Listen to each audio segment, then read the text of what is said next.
The multiverse bleeds when tyrants are born. Somewhere between dimensions, in the spaces where reality fractures under the weight of impossible choices and shattered ideals, a rift tore open, not from cosmic design or magical intent, but from something far more dangerous, the corruption of hope itself. In the Injustice universe, where Superman had become the very thing he swore to destroy, where the Man of Steel's grief had transformed into an iron fist that crushed freedom beneath the weight of absolute order, the fabric of existence screamed. And through that scream, pulled by forces neither science nor sorcery could explain, came a man who had seen this story before. A man who had lived long enough to watch heroes fall and rise again. A man with claws of adamantium and a healing factor that refused to let him die, no matter how many times he'd wanted to. Wolverine hit the scorched earth of what used to be Metropolis with enough force to crack pavement, his healing factor already mending ribs that had shattered on impact. Rain hammered down on the ruins, and through the deluge, Logan could see the monument rising in the distance. A massive statue of Superman, arms outstretched, not in welcome but in dominion. The symbol on the chest wasn't the hope he remembered. It was a brand, a warning. "What the hell?" Logan growled, adamantium claws sliding from his knuckles with that familiar snick as he rose to his feet. The air tasted wrong, ozone and fear and something else. Ash, old ash. The city around him was rebuilt pristine, perfect, too perfect. No graffiti, no litter, no life, just order, empty order. And in the sky above, flying in formation like mechanical angels, were Superman's enforcers. Regime soldiers in armor bearing his symbol, patrolling, watching, ensuring compliance. If you want to see more characters enter different universes, hit that subscribe button and drop the name of a character and the universe you'd want to see them in down in the comments below. Hope shines brightest in the darkest night. Logan's enhanced senses picked up movement before the soldiers descended. 6 of them, armored in Kryptonian-enhanced exosuits, weapons charged with yellow sun energy. They landed in a circle around him, tactical, efficient, utterly emotionless. Unidentified metahuman, the lead soldier's voice crackled through a helmet speaker. You violate Regime Protocol 7. Surrender immediately for processing or be subdued by force. The regime brings peace. Do not disturb the peace. Yeah, Logan's claws caught the rain, droplets sizzling against heated adamantium. Funny thing about peace, real peace doesn't need jackbooted thugs enforcing it. The soldier's only response was to raise his weapon. Logan moved first. 200 years of combat experience against 6 soldiers who'd been trained for maybe 5. It wasn't a fight, it was a lesson. Logan ducked under the first energy blast, his claws shearing through the rifle barrel, his other hand driving 3 claws through the soldier's knee joint where the armor was weakest. The scream was satisfyingly human beneath all that Kryptonian tech. The second soldier got Logan's boot in his chest plate, denting it inward, ribs cracking underneath. The third managed to land a blast that burned through Logan's shoulder, flesh charring, healing factor, already knitting muscle and skin back together, even as he drove his claws up through the soldier's chin and into his helmet. Not lethal. Logan had learned control over the decades, but the soldier wouldn't be eating solid food for months. The last 3 tried to coordinate, flanking positions and suppressing fire. Logan's healing factor made suppressing fire meaningless. He walked through the energy beams, smoke rising from a dozen burn wounds that closed as fast as they opened, and went to work. Claws through armor plating, elbow to helmet, knee to gut, adamantium skeleton breaking their weapons against his bones. 30 seconds later, 6 regime soldiers lay groaning in the rain, and Logan stood among them, claws still extended, breathing hard not from exertion but from the adrenaline crash that always followed the berserker rage. The regime brings peace, he muttered, spitting blood that had already finished regenerating in his mouth. Sure it does. Impressive, a voice called from above, and Logan looked up to see a figure descending through the rain. Not Superman, the build was different, leaner, and the costume was blue and black with a stylized bird across the chest. Nightwing. No, wait. Logan's nostrils flared, catching the scent beneath the rain. Different. Harder. This version of Dick Grayson carried himself like a man who'd made choices he couldn't take back. Most metahumans don't last 10 seconds against regime enforcers. You took down 6 in half a minute. That healing factor of yours, I've seen something like it before. Different universe, maybe. Logan's claws retracted slowly, healing factor sealing the holes in his knuckles. Depends. What universe is this where Superman's got stormtroopers patrolling the streets? Nightwing landed 20 feet away, keeping distance, hands visible but ready. The one where Superman finally did what needed to be done. No more crime, no more murder, no more madness. The regime ended the chaos that killed billions. We brought order. We saved the world. By becoming dictators. Logan's voice was gravelly and disdainful. Kid, I've been around a long time. Seen a lot of tyrants claim they were saving the world. Usually right before they started burning it. You don't understand. Nightwing's voice carried something that might have been desperation or might have been self-justification. Logan had heard that tone before from soldiers trying to convince themselves their war crimes were necessary. The Joker nuked Metropolis, millions dead. Superman's wife and unborn child were murdered by the Joker's trick. Batman wanted to put him in Arkham again. Another revolving door, another escape, another city destroyed. Superman ended it. He killed the Joker. And then he made sure no one else would ever die to villains again. No more Gotham massacres. No more Arkham breakouts. No more freedom, Logan finished. No more choice, just obedience or death. I've seen this play, kid, seen it in World War II, seen it in every war since.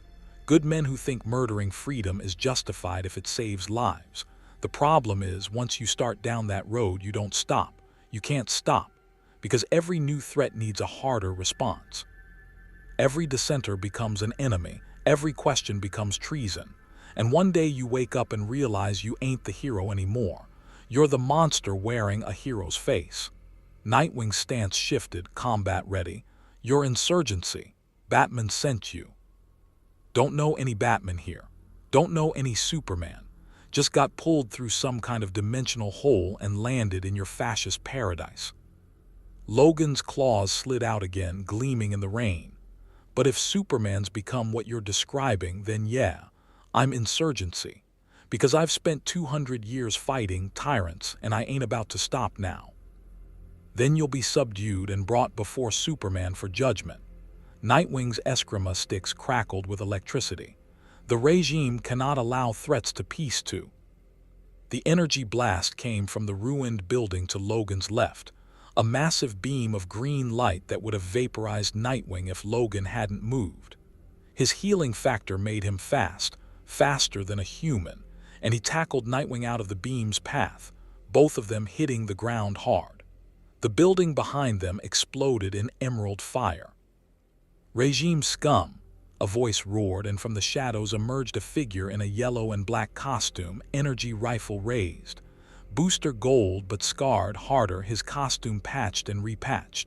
For the insurgency, for freedom, for Wolverine. Logan pushed off Nightwing, healing factor already mending the electrical burns from the eskrima sticks that had discharged on impact. You know me? Multiverse theory. Booster Gold's rifle didn't lower, trained on Nightwing, who was rising furious. Studied it before this universe went to hell. You're from Earth 616. X-Men. Unkillable. Adamantium skeleton. If Batman pulled you through, then the old man's finally getting serious. Didn't pull me through. Got sucked through some kind of rift. Logan's claws stayed extended, positioned between Booster and Nightwing. And I don't know your Batman, don't know your Superman. Just know this world smells like tyranny wearing a cape. Nightwing's comm crackled. Nightwing, report. Sensors detected an unauthorized dimensional breach in your sector. Status. Insurgency attack, Nightwing said coldly, eyes on Logan. Dimensional metahuman, healing factor, adamantium weapons, highly dangerous, requesting Superman. Logan's enhanced hearing caught Booster Gold's sharp intake of breath. We need to move, now. If Superman comes, your healing factor won't matter. He'll throw you into the sun or the Phantom Zone or just keep hitting you until there's nothing left to regenerate. Batman needs to see you. The insurgency needs every advantage against the regime and an unkillable mutant from another universe. That's an advantage. I ain't joining your war until I know what I'm joining, Logan growled. Far as I can see, you're both terrorists. Him for Superman's dictatorship, you for Batman's chaos. Then let me show you what Superman's peace looks like. Booster's voice carried bitter knowledge. Let me show you the mass graves. They disappeared. The people who questioned the regime's policy vanished. The families were torn apart because someone spoke out against Superman. The heroes who refused to join the regime were murdered. Green Arrow, Captain Atom, Lex Luthor, and he was a monster, but Superman murdered him in cold blood. This isn't peace. It's compliance through terror. And if you've spent 200 years fighting tyrants, then you know what Superman's become. Logan's nostrils flared, catching scents on the wind. Ash, fear, old blood, the smell of a city that looked perfect but was rotting underneath. He'd smelled it before, in occupied territories, in police states, in every place where order was maintained by violence and dissent was crushed by force. Nightwing's eskrima sticks crackled. You're making a mistake. The regime brought peace after decades of chaos. Batman's insurgency has killed thousands in terrorist attacks. They bombed hospitals, destroyed infrastructure, murdered regime officials and their families. They're not freedom fighters, they're anarchists who'd rather see the world burn than accept Superman's protection. Protection, Logan spat. That's what you call it. Kid, I've been protected by fascists before. Usually right before they herded people into camps. The air pressure changed, and Logan's senses screamed a warning a split second before Superman arrived. He came from the sky like a meteor, landing with enough force to crater the street, rain vaporizing around him from the sheer heat his body generated. Superman. But wrong. The costume was darker, militaristic, the symbol on his chest harsh and angular. His eyes glowed with barely contained heat vision, and his face, God, his face carried the weight of someone who'd crossed every line and convinced himself it was necessary. Dimensional traveler, Superman's voice was cold, devoid of the warmth Logan had heard in stories about the Man of Steel. Attacked regime peacekeepers, engaged Nightwing in combat, consorting with insurgency terrorist Booster Gold. You have 3 seconds to surrender before I ensure you never threaten my world again. Logan's claws extended fully, healing factor surging in preparation for what his senses told him was about to be the fight of his life. Your world. Last I checked, the world belonged to the people, not one angry god with a messiah complex. Superman's eyes flared brighter. 2 seconds. Logan, we have to go. Booster's armor was charging some kind of temporal drive energy building. I can get us out, but 1 second. Logan had fought gods before, fought the Hulk, fought Thor, fought Apocalypse and survived. But standing before Superman, feeling the reality-warping power radiating from the Kryptonian, Logan understood something fundamental. This wasn't a fight he could win. Not yet.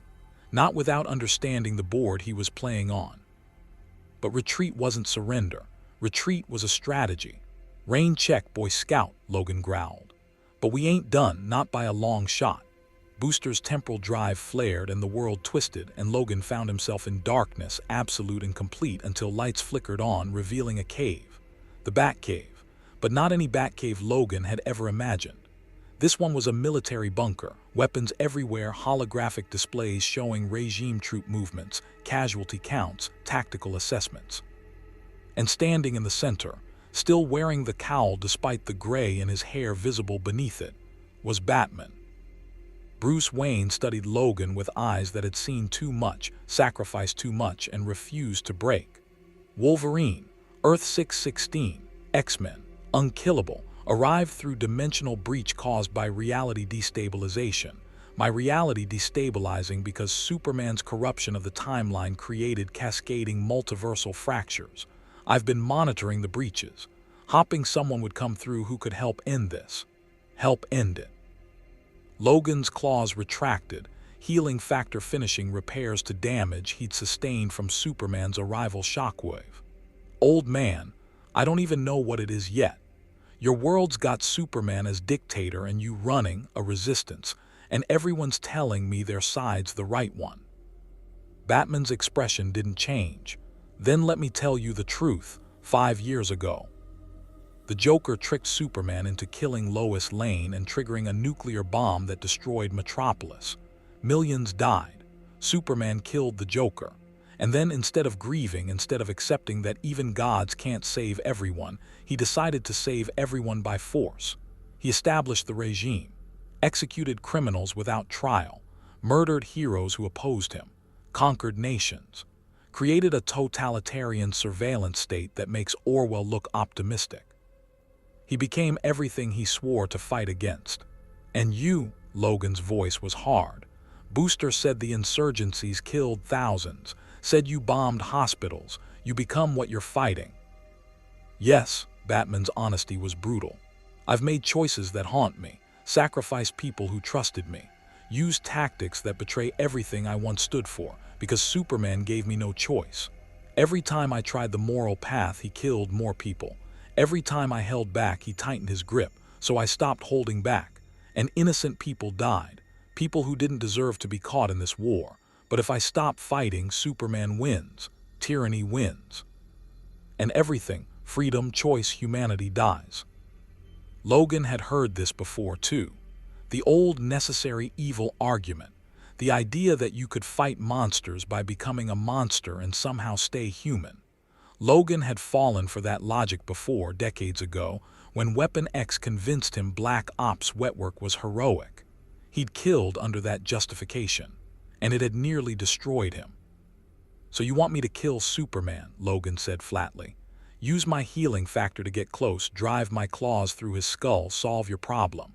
"No." Batman's voice carried something that might have been surprise. "I want you to do what I can't anymore. I want you to give him a choice. Superman won't listen to me. We've been at war too long. He won't listen to the insurgency. He sees us as terrorists. But you're from outside this universe. You have no stake in our war. You can speak to him without the weight of our history. You can show him what he's become. And maybe, if we're lucky, remind him what he was." And if he doesn't listen, Batman's silence was answer enough. Logan looked around the Batcave, at the weapons of war, at the holographic displays showing regime atrocities and insurgency casualties, at the evidence of a conflict that had consumed a world. He thought about the soldiers he'd fought, about Nightwing's desperate justifications, about Superman's cold fury, about Batman's terrible honesty. He thought about Jean Grey's death, about how her loss had nearly driven him to become a monster, about how he'd clawed his way back from that darkness by remembering that vengeance wasn't justice and murder wasn't peace. "I'll talk to him," Logan said finally, "but I ain't joining your insurgency and I ain't helping you kill him. I've seen what happens when you fight evil by becoming evil. You just end up with more evil. There's gotta be another way." "There isn't." Batman's voice was dead certain. "I've tried everything else. Superman is too powerful, too convinced of his righteousness. The only way to stop him is to kill him, and I need someone who can survive long enough to do it." "Then you need someone else." Logan's claws slid out one more time, not in threat but in demonstration. "'Cause these claws have spilled enough blood justified by no other way. I'll find another way, or I'll die trying. But I ain't becoming another killer in your war." Batman stared at him for a long moment, and Logan saw something flicker in those eyes. Maybe respect, maybe disappointment, maybe just exhaustion. "Then you'll die," Batman said quietly. "Superman doesn't compromise, he doesn't negotiate, he doesn't change. He's convinced himself that every death, every rights violation, every act of tyranny is necessary, and anyone who opposes him dies. Your healing factor won't save you from the phantom zone, won't save you from being thrown into the sun, won't save you from a world without hope. Maybe." Logan's claws retracted. "But I've been fighting hopeless fights for 200 years. And I'm still here, so maybe hope's tougher than you think." Outside the Batcave, alarms began to sound. Booster Gold rushed to a console, face draining of color. "Superman found us. He's coming." The whole regime army's coming. We have maybe 5 minutes before the cave collapses and we lose another safe house," Batman finished. "Evacuate. Emergency Protocol Omega. Everyone to the secondary locations. Move." The Batcave erupted in controlled chaos, insurgency members grabbing weapons and equipment, fleeing through tunnels that would collapse behind them. Logan stood in the center of the storm, watching, understanding with crystal clarity what his arrival had done. He'd become a piece on a board he didn't understand, in a war he hadn't chosen, between two sides that had both abandoned the very ideals they claimed to fight for. But he'd been here before, and he knew one thing with absolute certainty. Sometimes, the only way to end a war between monsters was to remind them they used to be heroes, even if it killed him. The secondary safe house was a bombed-out ruin in what used to be Gotham's industrial district. Appropriate, Logan thought, for a resistance that operated in the shadows of Superman's perfect world. The building's exterior was condemned, tagged with regime compliance notices, warning civilians away. Inside, beneath layers of rubble and false walls, Batman had constructed a tactical operations center that would have impressed Nick Fury. Holographic displays showed regime troop movements across the globe, satellite feeds that had been hijacked and rerouted through a dozen proxy servers, and casualty reports that climbed higher every day. Logan sat on a reinforced metal crate, field stripping and cleaning weapons he'd acquired from fallen regime soldiers, a habit from 200 years of warfare, while the insurgency argued about what to do with him. "He's a liability," a woman's voice cut through the debate, sharp and commanding. Wonder Woman, except this version wore cracked armor that had seen too many battles, and her eyes carried the weight of someone who'd chosen pragmatism over principle. She studied Logan like a general assessing an enemy combatant. Dimensional anomaly with unknown loyalties. Superman will tear this city apart looking for him. Every moment he's with us puts the entire insurgency at risk. He took down 6 regime enforcers in 30 seconds, Booster Gold countered, pulling up holographic footage from Metropolis surveillance before Batman had scrubbed it. Walked through energy weapons like they were flashlights. His healing factor makes him effectively immortal. "Diana, we haven't had an advantage like this since Superman murdered Captain Atom for refusing to execute political prisoners." Wonder Woman's voice was bitter. "Since he killed Shazam for questioning the regime's policy. Every advantage we've found, Superman has countered with overwhelming force. This mutant is no different. He'll die like the others." "I'm right here," Logan growled, not looking up from the rifle he was disassembling. "And I've died plenty, hasn't stuck yet." Batman stood at the tactical display, silent, analyzing data streams that showed regime forces converging on Gotham. "Superman knows Wolverine is with us. He's seen the footage. Analyze the adamantium, the healing factor, the dimensional signature. He's already formulating strategies to neutralize the threat. Phantom zone, solar exposure. Magic, he has regime sorcerers now after he forced Constantine to join or watch his friends burn. Superman will find a way to remove Wolverine from the board." "So you're gonna hand me over?" Logan finally looked up, claws sliding out an inch. "That's your play, old man. Sacrifice the outsider to buy time." "No." Batman's voice was flat. "I'm going to use you to force Superman into a confrontation where his power means nothing, where he has to face what he's become without the ability to simply kill everyone who opposes him." The holographic display shifted, showing a location in Kansas. Small town, rural, surrounded by fields that stretched to the horizon. Smallville, Superman's childhood home. The Kent farm where Martha Kent still lives is under regime protection but essentially under house arrest. Superman visits every week, alone. No regime soldiers, no enforcers, no backup. It's the one place where Clark Kent still exists, even for just an hour. Logan's enhanced senses picked up the tension in the room, half the insurgency leaning forward with predatory interest, the other half recoiling in horror. Wonder Woman spoke first, voice cold. "You want to use his mother as bait, attack the farm, force him to defend it?" "No," Batman said quietly.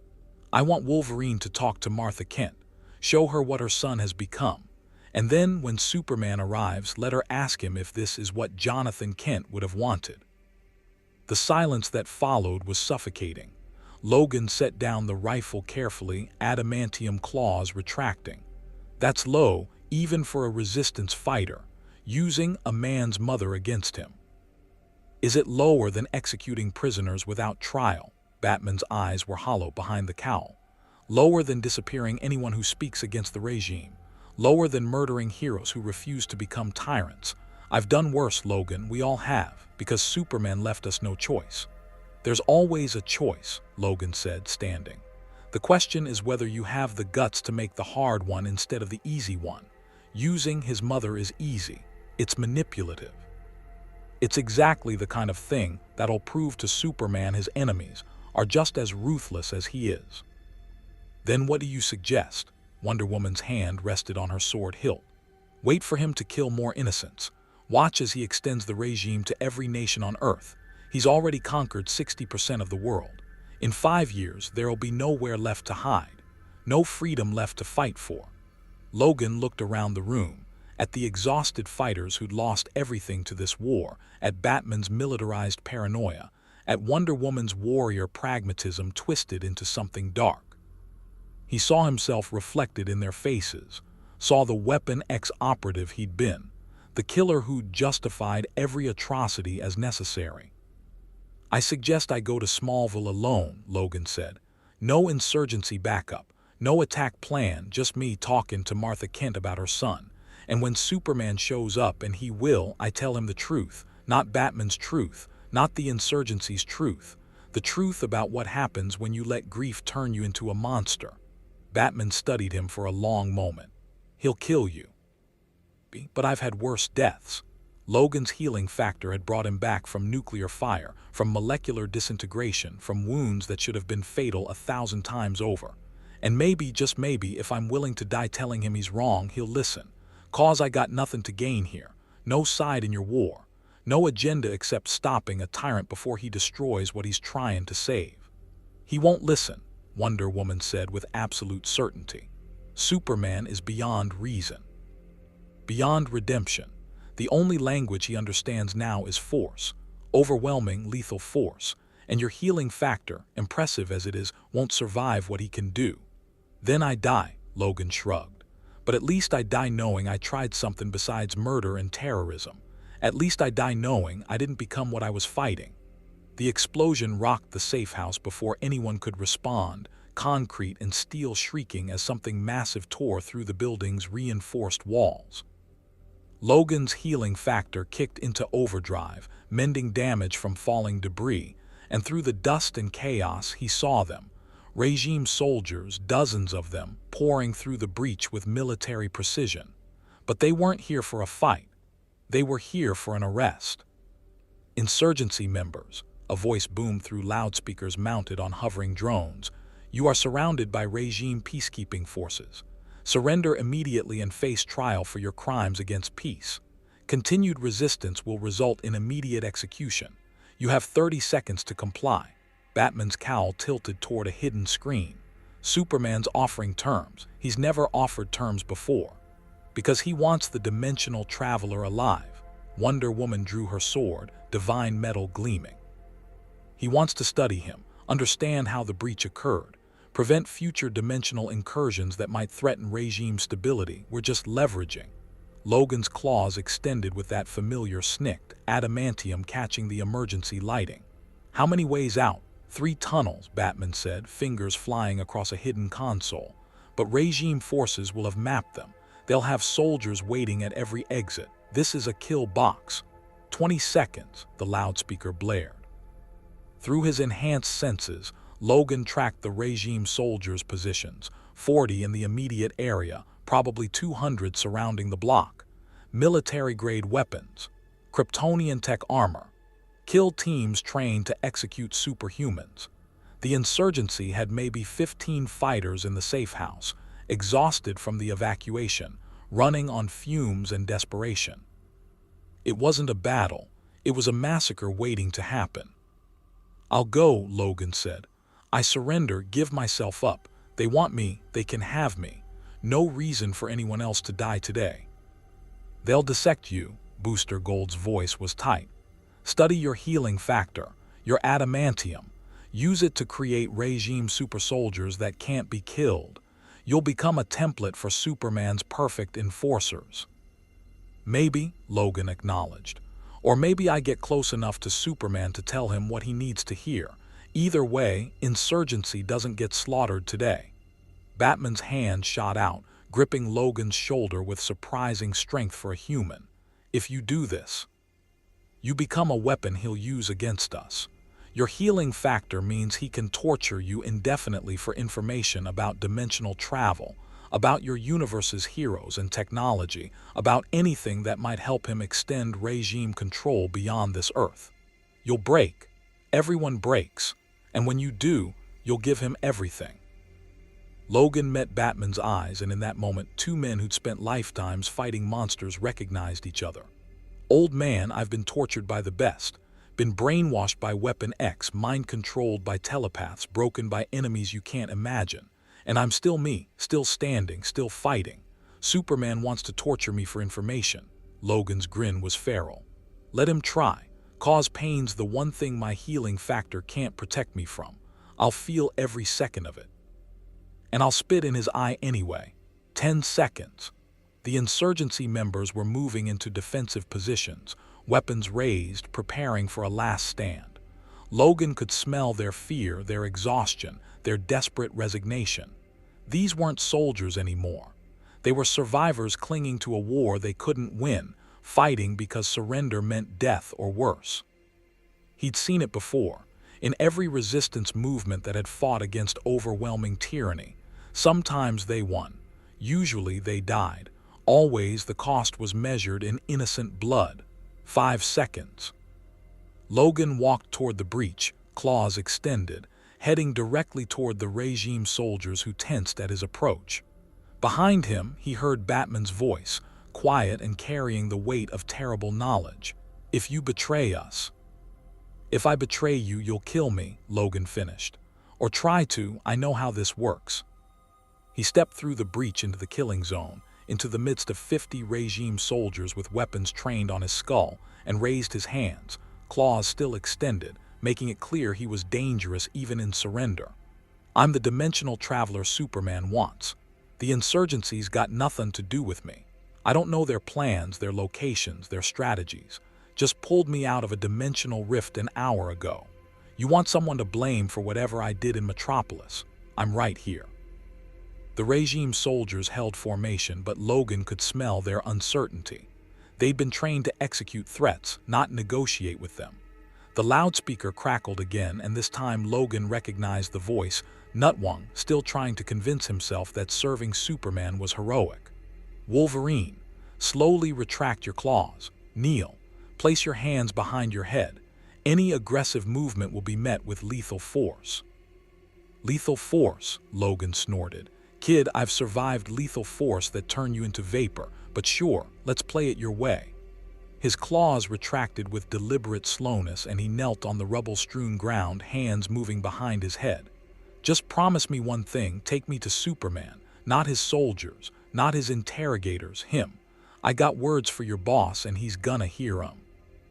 The soldiers moved in with practiced efficiency, slapping power-dampening cuffs on Logan's wrists, useless against his healing factor, but the gesture mattered, and hauling him to his feet. Through the breach, Logan caught one last glimpse of the insurgency suffhus, of Batman standing in the shadows watching, calculating, planning his next move in a war that had no ending. Then a black hood went over Logan's head, and they dragged him toward whatever fresh hell Superman had prepared. The transport was an armored vehicle that smelled of fear and disinfectant. They'd transported prisoners before, prisoners who'd screamed and bled and probably died before reaching their destination. Logan's enhanced senses tracked their route through Gotham's ruins, out toward the countryside, the city's desperation giving way to rural compliance. The regime had rebuilt the roads, fixed the infrastructure, and created efficient transit systems that served Superman's perfect order. All it cost was freedom. After 2 hours, the vehicle stopped. The hood was ripped off and Logan found himself staring at the Hall of Justice, except it wasn't the headquarters of heroes anymore. It was a fortress, weapon emplacements, surveillance systems, soldiers everywhere. The statue of Lady Justice that had once stood at the entrance was gone, replaced by a massive sculpture of Superman, arms crossed, face stern, more judge than savior. They dragged Logan through corridors that echoed with buttfuls and whispered fear, past cells where prisoners screamed for mercy that wouldn't come, until finally they reached a chamber that made Logan's skin crawl. Kryptonian technology hummed in the walls, energy fields crackling with yellow sun radiation, and in the center of the room, suspended by hard light constructs, was a chair designed for interrogation. But Superman wasn't there.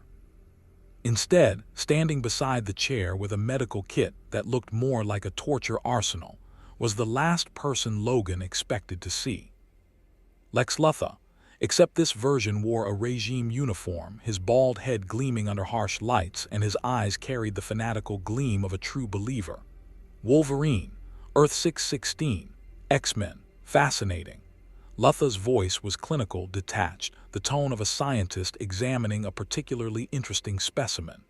Your healing factor operates on a cellular level, constantly regenerating tissue faster than it can be damaged.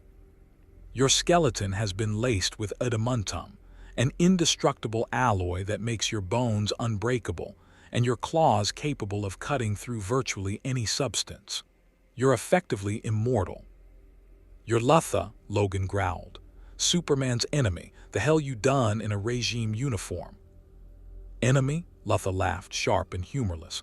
No, I was his adversary when he was a naive alien pretending to be human, when he protected the chaos that killed thousands. But when Superman finally embraced his true potential, when he accepted that Earth needed a benevolent god to enforce peace, I recognized genius. I was wrong about him. He isn't a threat to humanity, he's humanity's salvation. And I serve that salvation now. Logan's lip curled.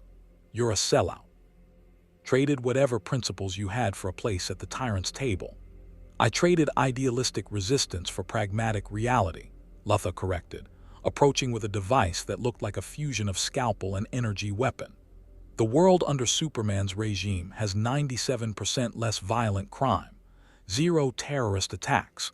Global food distribution has eliminated starvation in 60% of regime territories. Disease rates are plummeting due to mandatory health compliance.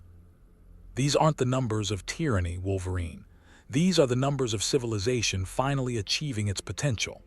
Yeah, Logan tested the restraints, solid, reinforced, probably capable of holding someone with super strength. And how many people died to get those numbers? How many disappeared for asking questions? How many families were torn apart because someone spoke out against Superman's perfect world? Luthor's smile was cold. Acceptable losses in service of the greater good. Every civilization requires sacrifice. The difference is that under Superman's regime, those sacrifices actually mean something. They purchase peace, order, a future where children don't have to fear Medmon like the Joker destroying their cities. Future where they fear Superman instead, Logan shot back. Future where freedom's a memory and obedience is survival. I've seen it before, Luthor. Seen civilizations built on acceptable losses and greater good. Usually, they collapse under the weight of their own brutality, or they last 1,000 years as monuments to human misery. Either way, they ain't worth preserving. Philosophical debate is pointless. Luthor activated the device, energy humming to life. Superman wants to understand your dimensional breach, wants to know if more travelers will come, if your universe poses a threat to regime stability, and I'm going to extract that information from your regenerating brain, cell by cell if necessary. Your healing factor means I can vivisect you indefinitely, study how your mutations work, perhaps create regime super soldiers with your abilities. You're going to be very useful to us, Wolverine. The device touched Logan's temple, and pain exploded through his skull. Not physical pain, but something deeper, something that bypassed his healing factor and attacked his mind directly. Telepathic intrusion, brutal and unsubtle, Lutha's Kryptonon tech forcing its way through Logan's mental defenses like a sledgehammer through glass. Images flashed: Weapon X, Jean Grey's death, the X-Men, his universe, dimensional barriers, the rift that brought him here. Lutha was mining his memories, extracting information, and Logan's healing factor couldn't stop it because it wasn't damaging tissue. It was an invading thought. But Logan had 200 years of experience with mind invasion, had been brainwashed, telepathically controlled, mentally violated by experts. He knew how to build walls in his own head, how to redirect intruding consciousness into prepared false memories, how to fight back with pure stubborn will. He'd learned from the best: Professor Xavier's lessons on mental discipline, Emma Frost's teachings on psychic combat, his own brutal trial and error through decades of telepathic assault. And he used every trick now, flooding Luther's probe with garbage data, false universes, imaginary threats, anything to hide the truth beneath layers of plausible lies. Luther's face twisted with frustration. Incredible.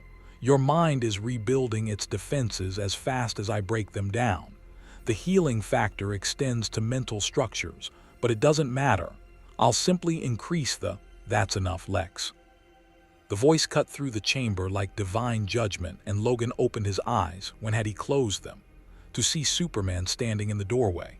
But seeing him up close without the chaos of battle, Logan understood why Batman's insurgency was losing. Superman didn't look like a tyrant. He looked tired, sad, infinitely powerful, and infinitely alone. His costume bore the symbol Logan recognized, but it had been weaponized, transformed from hope to command. And his eyes, his eyes carried the weight of someone who'd saved the world by destroying everything he once believed. He's resisting the scan, Luther reported. But I can break through with sufficient. I said enough. Superman's voice was quiet, but it carried absolute authority. Luther shut down the device immediately, stepping back like a loyal hound. Superman approached Logan's chair, and even restrained, even surrounded by Kryptonian technology designed to suppress metahuman abilities, Logan's instincts screamed danger. This was a predator, a god, a broken hero who'd become the very thing he swore to destroy. Wolverine, Superman said, studying him with eyes that could see through adamantium, through flesh, probably through to Logan's soul if such things existed. You're from Earth 616, Marvel Universe. You fought alongside the X-Men, died and resurrected countless times. You know what it means to lose everything. I know what it means to lose, Logan agreed, voice rough from Luther's mental intrusion. Lost the woman I loved, lost teammates, lost decades to brainwashing and war. But I never lost myself, never let grief turn me into a monster. Monster, Superman's expression didn't change. Is that what you think I am? A monster who saves millions, who ended the cycle of death that plagued this world for decades. The Joker murdered my wife and child, murdered an entire city, and Batman wanted to put him in Arkham, again, for the 1000th time, to escape and kill again. I ended it. I ended him. And then I ended the chaos that allowed monsters like him to exist. By becoming one yourself, Logan said. By murdering anyone who opposed you. By establishing a dictatorship where you're the judge, jury, and executioner. You didn't end chaos, Superman. You replaced it with tyranny, and you convinced yourself that was heroism. Superman's jaw tightened, the only sign Logan's words had landed. I convinced myself of nothing. I see the world clearly now. Without the naive idealism that let the Joker murder millions. Without the weakness that paralyzed heroes while villains destroyed cities. I brought peace, real peace. And yes, it costs lives. Every peace costs lives. The difference is that under my protection, innocent children don't wake up wondering if today's the day a supervillain destroys their school. No, Logan agreed. They wake up wondering if today's the day they say something wrong and disappear into regime detention. If today's the day their parents get executed for questioning policy. If today's the day Superman decides their freedom is a threat to his perfect order. Logan leaned forward as much as the restraints allowed, locking eyes with the last son of Krypton. I've lived 200 years, boy, seen more tyrants than you can imagine, and every single one of them convinced themselves they were saving the world. Every single one believed their brutality was necessary, and every single one ended the same way, hated by the people they claimed to protect, remembered as monsters, their peace lasting only as long as their boots stayed on humanity's neck. "Then humanity is foolish," Superman said coldly. "They cry for heroes when villains attack, they demand protection, and then they complain when that protection requires strength, requires difficult choices, requires doing what's necessary instead of what's comfortable."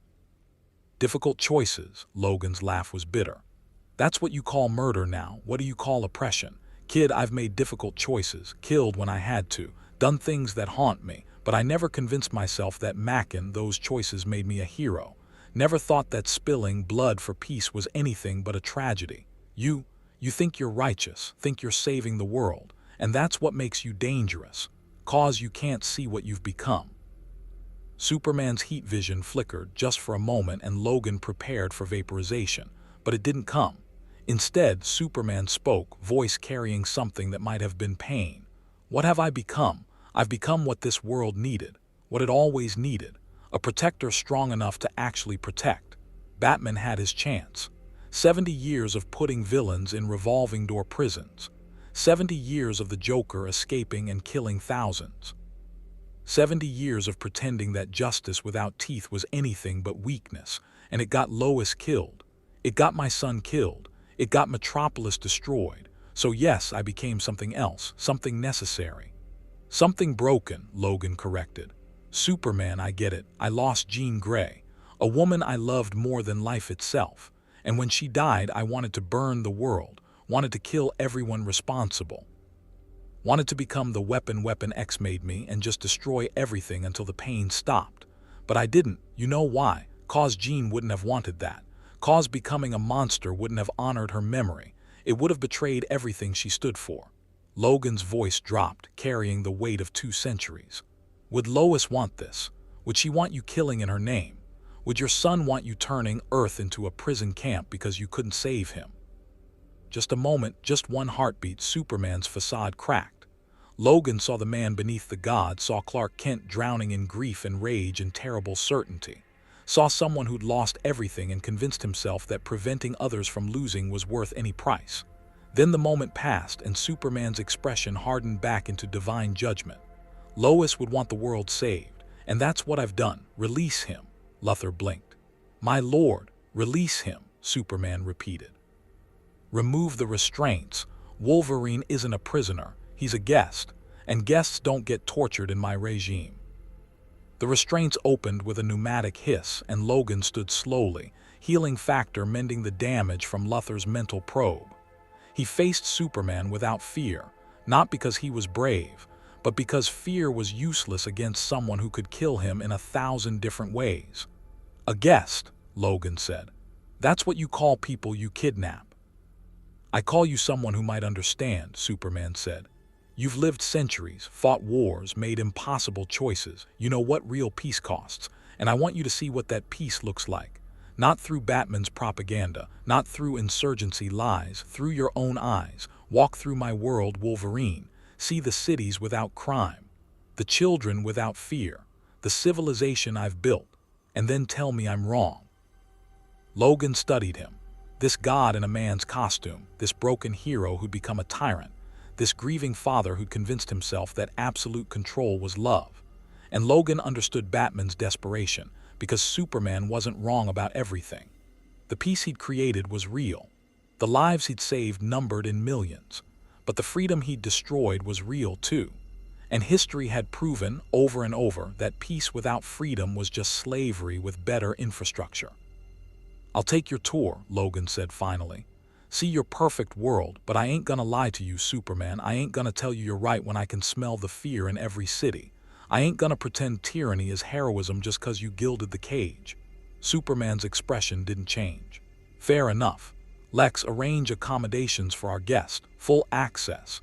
He can go anywhere in the regime territory, speak with anyone, see everything, and when he's finished, we'll talk again." "Is that wise?" Luthor's voice carried concern. He could use the access to gather intelligence for the insurgency. Then the insurgency will learn what we've already won, Superman said. That resistance is pointless, that the regime's peace is inevitable, and that anyone who opposes it is fighting against humanity's best future.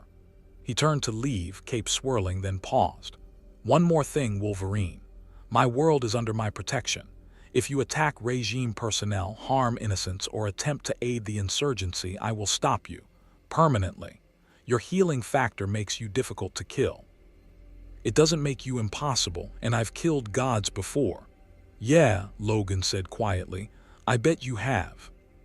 Superman left, taking the divine pressure with him, and Logan released a breath he hadn't realized he'd been holding. Luthor approached with a tablet, already pulling up access credentials, itineraries, and propaganda materials disguised as facts. You'll be assigned a guide, Luthor said. Someone to show you the regime's achievements, answer your questions, help you understand what Superman has built here.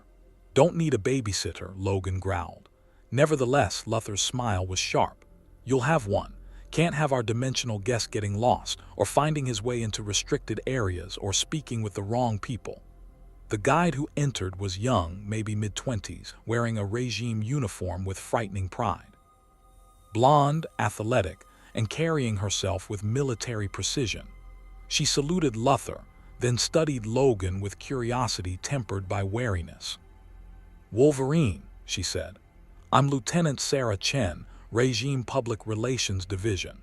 It'll be my honor to show you what Superman has achieved, to help you understand why the regime represents humanity's best hope for lasting peace.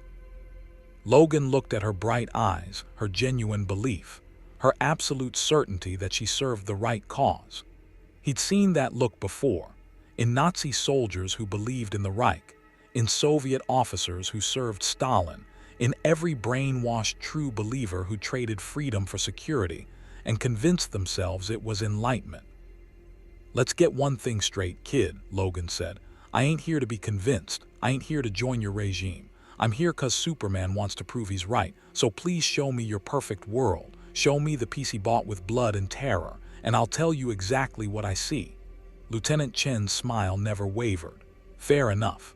Let's start with Metropolis, or what's been rebuilt of it. You'll see what happens when Superman's protection is absolute. As they left the interrogation chamber, Logan followed his guide through the fortress that once symbolized justice, and he caught the scent of something in the air, fear, barely masked by propaganda and military efficiency. The soldiers they passed saluted with crisp precision, but their eyes tracked Logan with predator wariness. They weren't guardians of peace. They were enforcers of compliance. And somewhere in the shadows of this perfect dystopia, Batman's insurgency was preparing their next move, their next strike, their next sacrifice in a war that was consuming everything both sides claimed to protect. Logan was caught between monsters, and he had no idea which one was worse. Metropolis gleamed under artificial sunlight, Kryptonian technology maintaining perpetual daylight, eliminating shadows where crime might hide. The city that had been nuked 5 years ago now stood as a monument to Superman's vision. Pristine skyscrapers, efficient mass transit, citizens moving through streets with clockwork precision. It looked perfect, smelled like a tomb. Logan walked beside Lieutenant Chen through the Memorial Gardens, where holographic displays showed the millions who died in the Joker's attack. Families stopped to pay respects, their grief genuine but their movements careful, measured, as if even mourning required regime approval. Surveillance drones hummed overhead, omnipresent angels recording everything. 7 million died here, Chen said, her voice carrying rehearsed reverence. The Joker's final joke. He tricked Superman into killing Lois Lane and triggering a nuclear device. In one moment, an entire city, families, children, futures erased, and Batman wanted to put the Joker back in Arkham Asylum. Her jaw tightened. Superman ensured it would never happen again. By killing him, Logan said flatly. By crossing the line every hero swore never to cross. By doing what was necessary.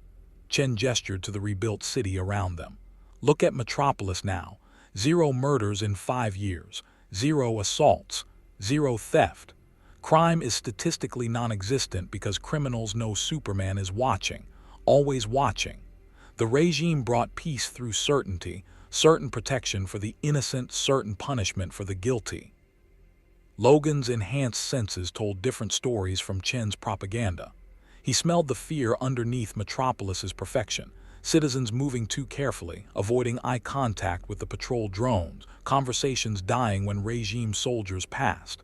The city was clean because terror made an excellent disinfectant. What happens to people who break laws? Logan asked. Jaywalkers, speeders, kids spraying graffiti. They're corrected, Chen said simply. Regime rehabilitation centers provide education, counseling, and behavior modification. Most citizens emerge as productive members of society within 6 months. Behavior modification, Logan's lip curled. Brainwashing, you mean? Rehabilitation, Chen corrected, her smile never faltering.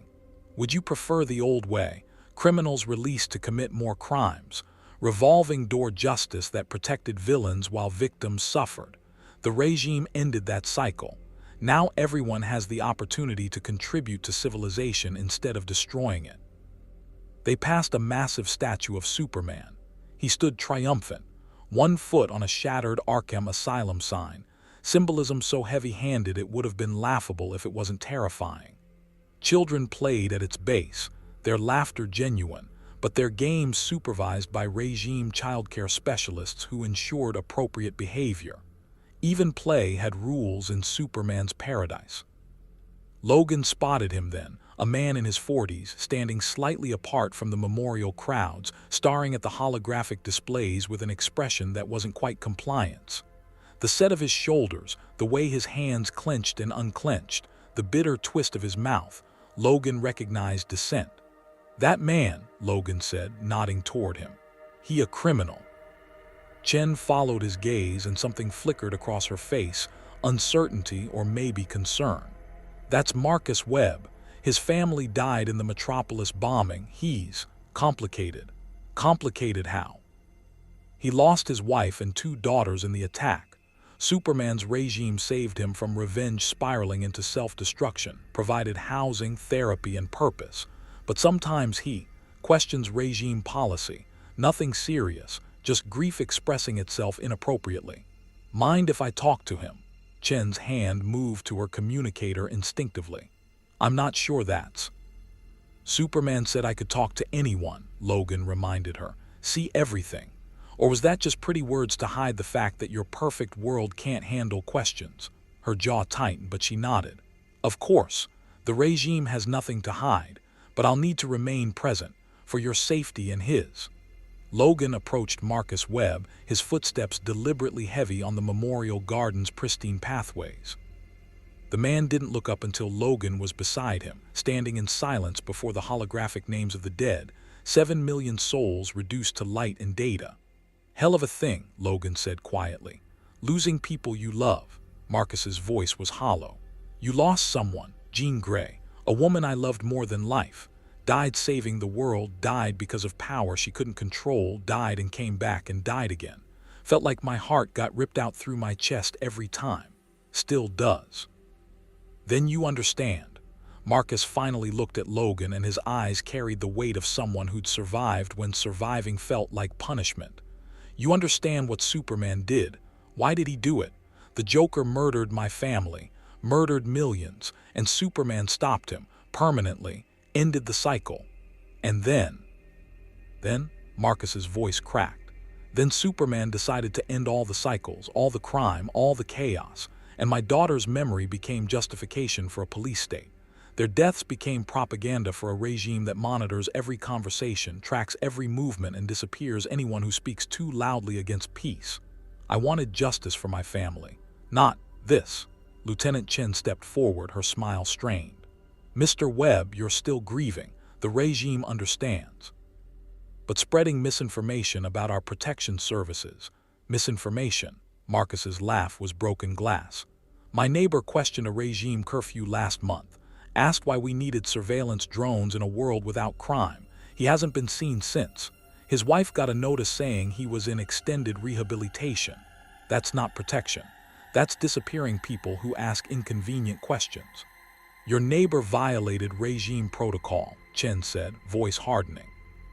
A dangerous ideology that could inspire others to resist necessary security measures. He's being helped to understand why compliance ensures everyone's safety. He's being tortured into submission, Marcus shot back. Don't dress it up as help. Don't pretend Superman's regime is anything but a dictatorship with a heroic face. My daughters died because a madman wanted to prove life was meaningless, and Superman responded by proving freedom was meaningless. He didn't honor their memory. He betrayed it. Chen's hand was on her communicator now, fingers hovering over the emergency signal. Logan could smell her cortisol spiking, fear and anger mixing into something volatile. One word from her, and regime soldiers would arrest Marcus, drag him to rehabilitation centers, where Luthor's technology would break his mind and rebuild it into compliant citizenship. Don't, Logan said quietly, his hand catching Chen's wrist, not threatening, just firm. He's a man grieving his family. Ain't a crime to question authority, even in your perfect world. It is if that questioning inspires resistance, Chen said, meeting Logan's eyes. The insurgency uses people like Marcus, plants seeds of doubt, turns grief into terrorism, suicide bombs, assassinations, attacks on infrastructure that kill innocents. Batman doesn't care who dies as long as he can claim moral superiority over Superman's methods. And Superman doesn't care about freedom as long as he can claim he's saving lives, Logan countered. Both of you so convinced you're right that you can't see you're destroying what you're fighting for. Marcus was backing away, recognizing the danger, understanding that being the center of this confrontation would end badly for him. But before he could flee, the air pressure changed, and Logan's senses screamed warning as Superman descended from the sky like divine judgment. He landed with precisely controlled force, enough to demonstrate power, not enough to damage the memorial gardens.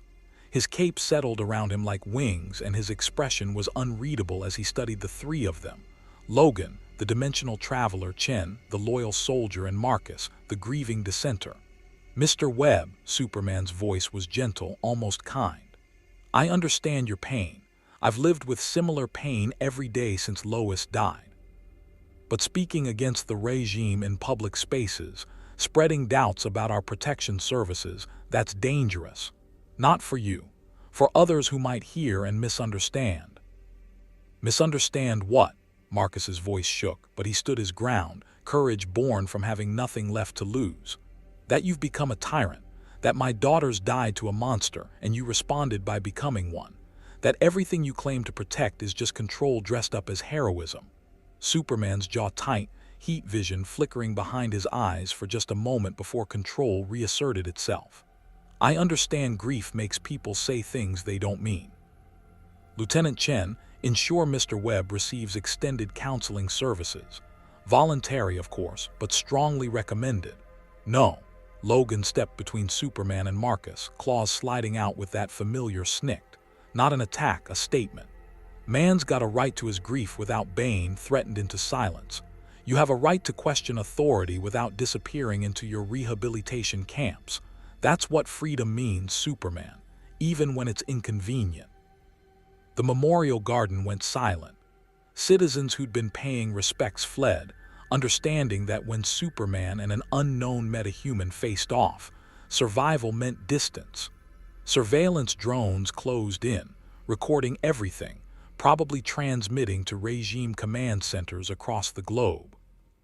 Superman studied Logan with those eyes that could see through anything, and Logan wondered if Kryptonian vision could see the 200 years of conviction in his bones, the absolute certainty that he'd made the right choice standing between a tyrant and his victim. You're protecting a man who spreads dangerous ideology, Superman said quietly.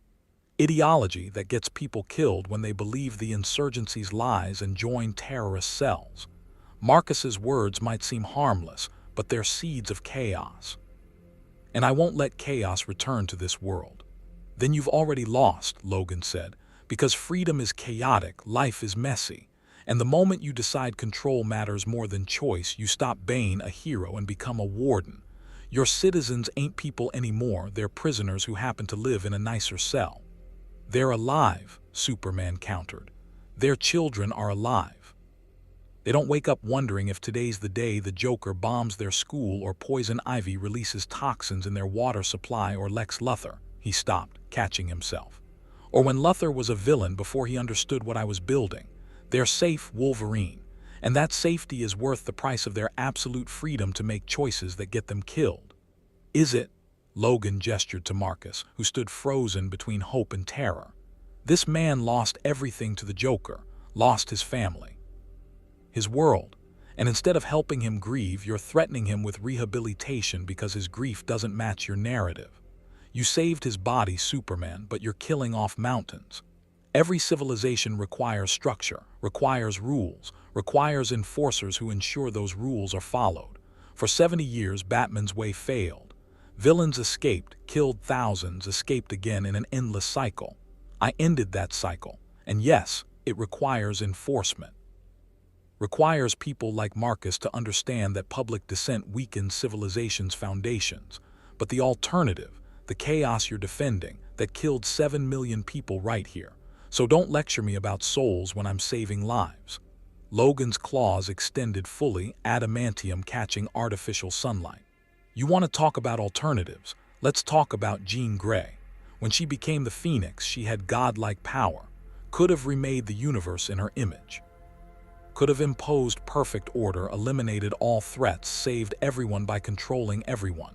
And you know what she did instead? She chose to die. Chose to give up that power because she understood that saving people by talking away their choice wasn't saving them. It was destroying what made them human.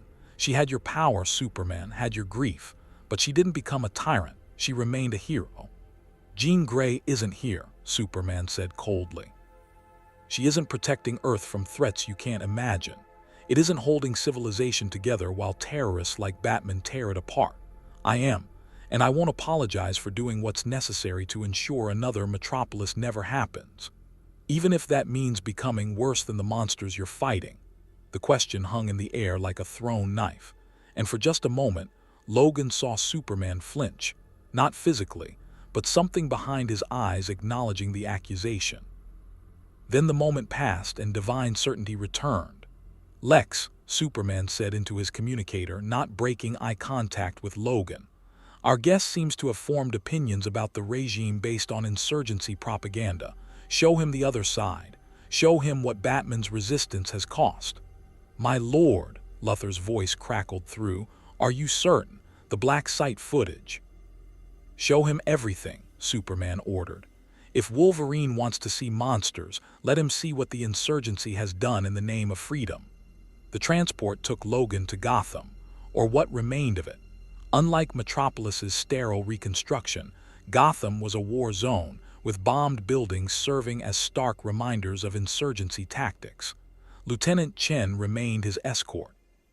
But her propaganda cheerfulness had been replaced by grim determination. "Batman's insurgency bombed this sector 3 months ago," she said as they walked through ruins where civilians still sheltered in makeshift housing. "Claimed they were targeting a regime weapons depot.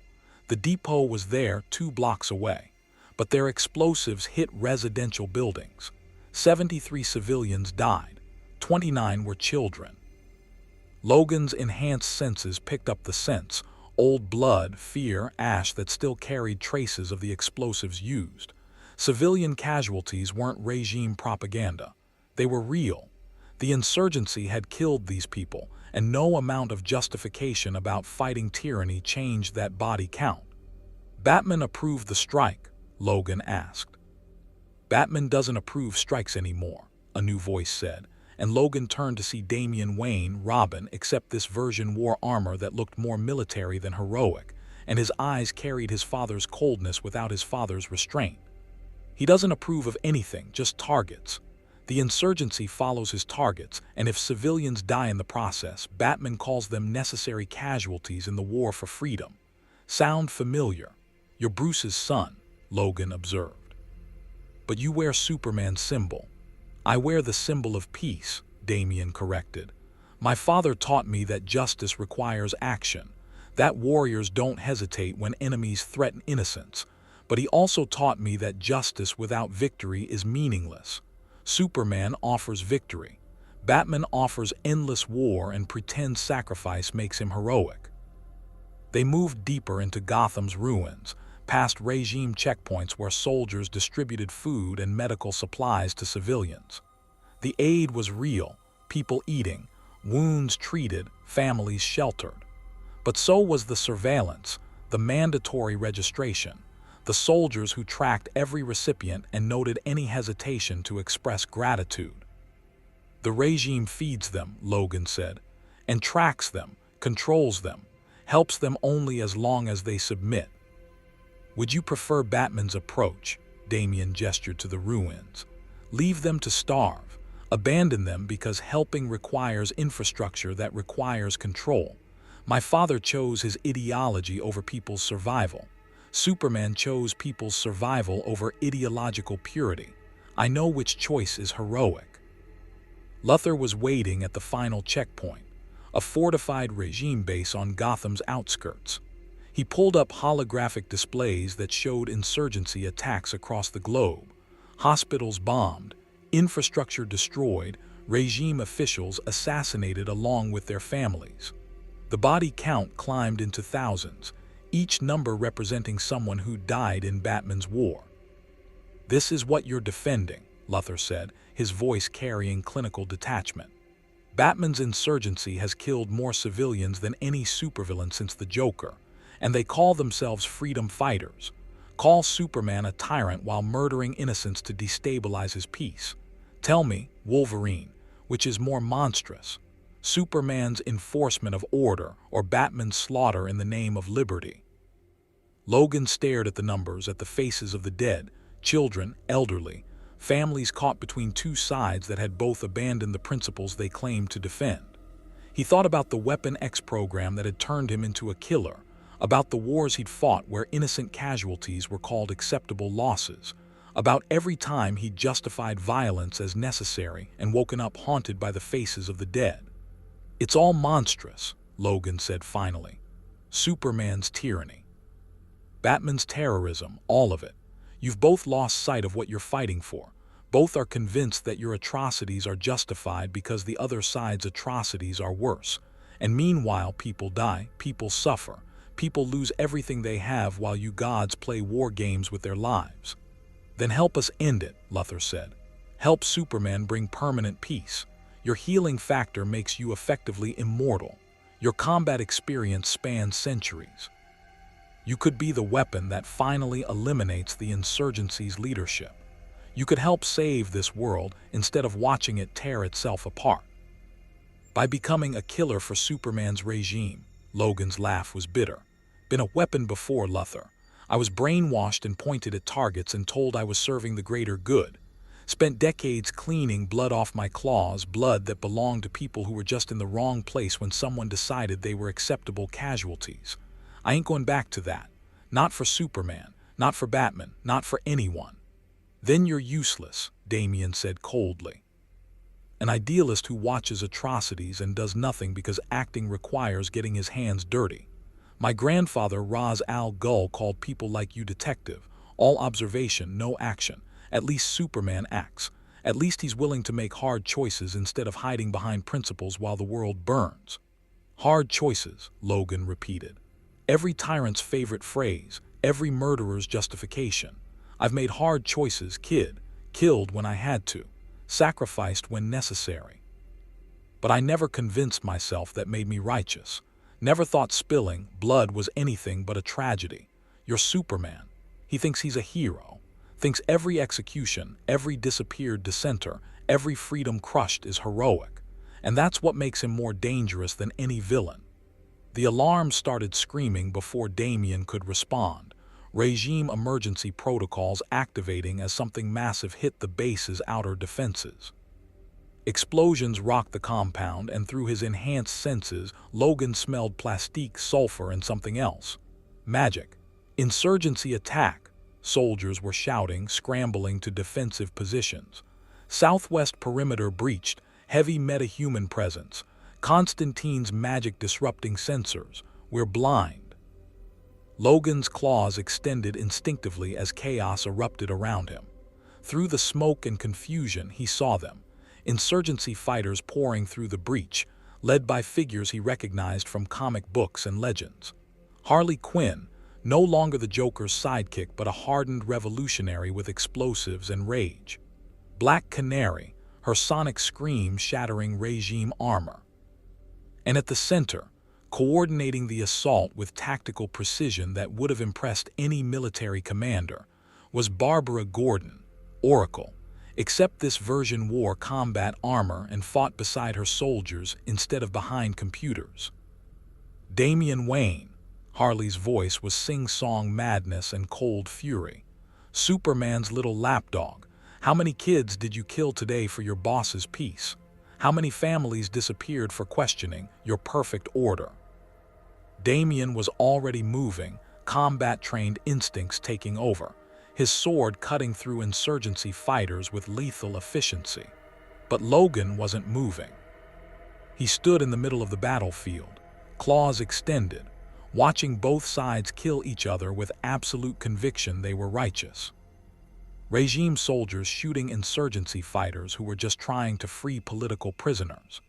Insurgency members lobbing explosives that would kill regime soldiers who were just following orders. Both sides so certain they were heroes that they couldn't see they'd become the same thing. Killers wrapped in ideology, murderers justified by necessity. Wolverine, Lieutenant Chen was pulling at his arm, trying to drag him toward cover. We need to evacuate. The insurgency will. The explosion lifted them both off their feet, Chen's grip torn away by concussive force, and Logan hit the ground hard enough to crater concrete. His healing factor mended shattered ribs, ruptured organs, and burns that covered 70% of his body in the 3 seconds it took him to stand up again. Through smoke and fire, he saw Chen, or what remained of her. The blast had caught her directly, and her healing factor was non-existent. She'd been 25. Believed in Superman's peace, smiled while describing rehabilitation centers, and now she was scattered across burning rubble, another casualty in a war where both sides claimed heroism. Logan's berserker rage rose like a tidal wave, 200 years of controlled violence suddenly screaming for release. His claws gleamed with reflected fire, and every instinct demanded he tear into whoever had killed Chen. Insurgency regime didn't matter. Just meat and bone and blood under his claws until the rage subsided. But he'd learned control, learned that berserker rage led to atrocities and waking up surrounded by bodies he couldn't remember killing. Learned that sometimes the hardest choice was staying human when everything demanded he become a beast. So Logan breathed through the rage, forced himself to see the battlefield clearly. Insurgency and regime killing each other with equal conviction. Civilians caught in crossfire, screaming for mercy neither side would provide. A war that had consumed all moral high ground and left only competing atrocities. He could fight for the regime, help Damian and the soldiers drive back the insurgency, protect Superman's order, and ensure the attack failed. But that meant enabling tyranny, supporting a dictatorship that disappeared dissenters and called it peace.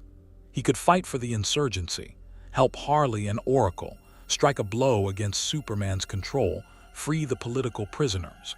But that meant enabling terrorism, supporting attacks that killed civilians and calling it resistance.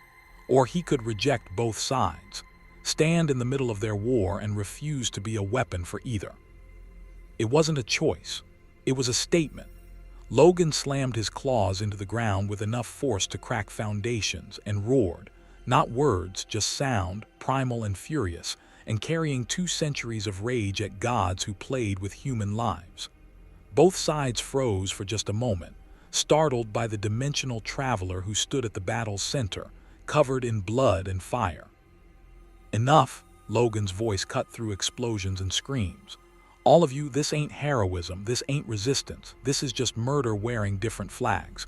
You're all so convinced you're right that you can't see you're the same. Killers, terrorists, both of you murdering innocents and calling it necessary. Stay out of this. Damian was moving toward him, sword raised. You don't understand what's at stake. I understand perfectly. Logan's claws came up ready. Understood it the moment I saw Superman's eyes, saw Batman's insurgency. You've all lost whatever made you heroes, lost it to grief and rage and the comfort of absolute certainty. And now you're just weapons pointed at each other, and everyone else is collateral damage. The air pressure changed again, and Superman descended like Judgment Day, not rushing, not attacking, just landing with absolute control and studying the battlefield with eyes that had seen this happen 1,000 times. Behind him, flying in formation, were more regime enforcers. Wonder Woman with her sword drawn, Cyborg with his weapon systems charged, and Flash vibrating with barely contained speed. And from the shadows of the breach, stepping through flames and rubble, came Batman. No armor, he'd given up pretending he was anything but human among gods, just the cowl and cape and eyes that had watched too many people die for his war. Behind him, Black Canary, Harley Quinn, Oracle, and others Logan didn't recognize. The insurgency's leadership assembled for whatever desperate strike had brought them here. "Bruce," Superman said, voice carrying across the ruined compound. "This ends now. Your attack killed 23 civilians, regime personnel following lawful orders. And for what? To free a dozen political prisoners who'd violated public safety protocols. To make a statement. To prove you're still fighting. To prove resistance isn't dead." Batman's voice was gravelly and exhausted. "To show the world that some of us haven't surrendered to your tyranny, that freedom still matters even when a god demands submission." "Freedom?" Wonder Woman spat, stepping forward. "You call terrorism freedom, Bruce? Call murdering innocents resistance? I've fought in wars for millennia, seen every justification for atrocity, and yours fighting for liberty while slaughtering civilians, that's the oldest lie of all," says the warrior who helped Superman establish a dictatorship, Oracle shot back. "Who enforces his will across the globe? Who's become exactly what Ares wanted, a champion of conquest dressed up as justice?" The two armies faced each other across burning rubble, and Chen's remains, and Logan stood between them, covered in ash and blood, claws extended, absolutely alone because he'd chosen not to be a weapon for either side's righteousness. "This is what you both wanted to show me," Logan's voice cut through the tension. "This is your proof you're the heroes. Superman, you wanted me to see Batman's terrorism. Batman, you wanted me to see Superman's tyranny. Congratulations, I've seen them both. Seen regime soldiers killing on Superman's orders. Seen insurgency bombs murdering civilians. And you know what I learned?" He turned, meeting Superman's eyes first, then Batman's. "You're both monsters, both of you. You let grief and rage turn you into the very things you swore to fight. Superman became a tyrant. Batman became a terrorist. And everyone else, people like Chen who believed in peace, people like Marcus who just wanted to grieve, people caught between your ideologies, they're the ones paying the price for your self-righteousness." "Then what would you have us do?" Superman's voice was dangerously quiet. "Surrender, let the chaos return, allow villains to murder millions again. I've seen that world, Wolverine, lived in it, watched it kill everything I loved. I won't go back to it. And I won't surrender to tyranny," Batman said. "Won't let you turn Earth into a prison. Won't let you destroy freedom because you're too broken to remember what it means. This war ends when you stop being a dictator, Clark, not before." Logan looked at them, these gods and dark knights who'd forgotten what heroism meant, and made his choice. "Then I'll end it myself," Logan said. "One way or another, I'll stop both of you, regime and insurgency, Superman's control and Batman's chaos. Because if you won't remember what Bane, a hero, means, someone's gotta remind you." The silence that followed was absolute, broken only by crackling flames and distant screams. Then Superman's heat vision ignited, and Batman's hand moved to his belt, and the armies on both sides prepared to resume killing each other. And Logan stood alone in the middle, healing factor already preparing for the war he'd just declared. Against everyone.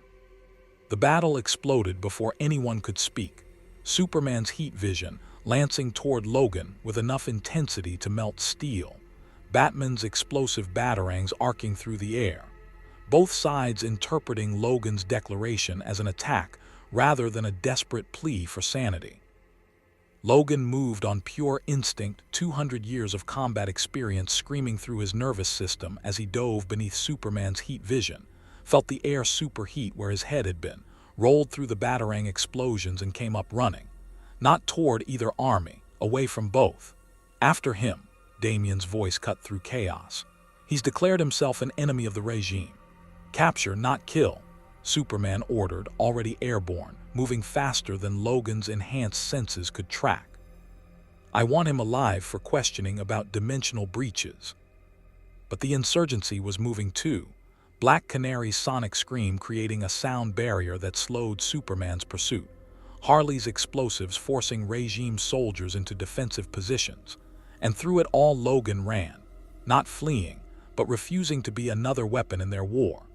He crashed through burning walls, his healing factor mending damage from falling debris, leaped over craters where Chen's body still smoldered, and hit Gotham's ruined streets at full sprint.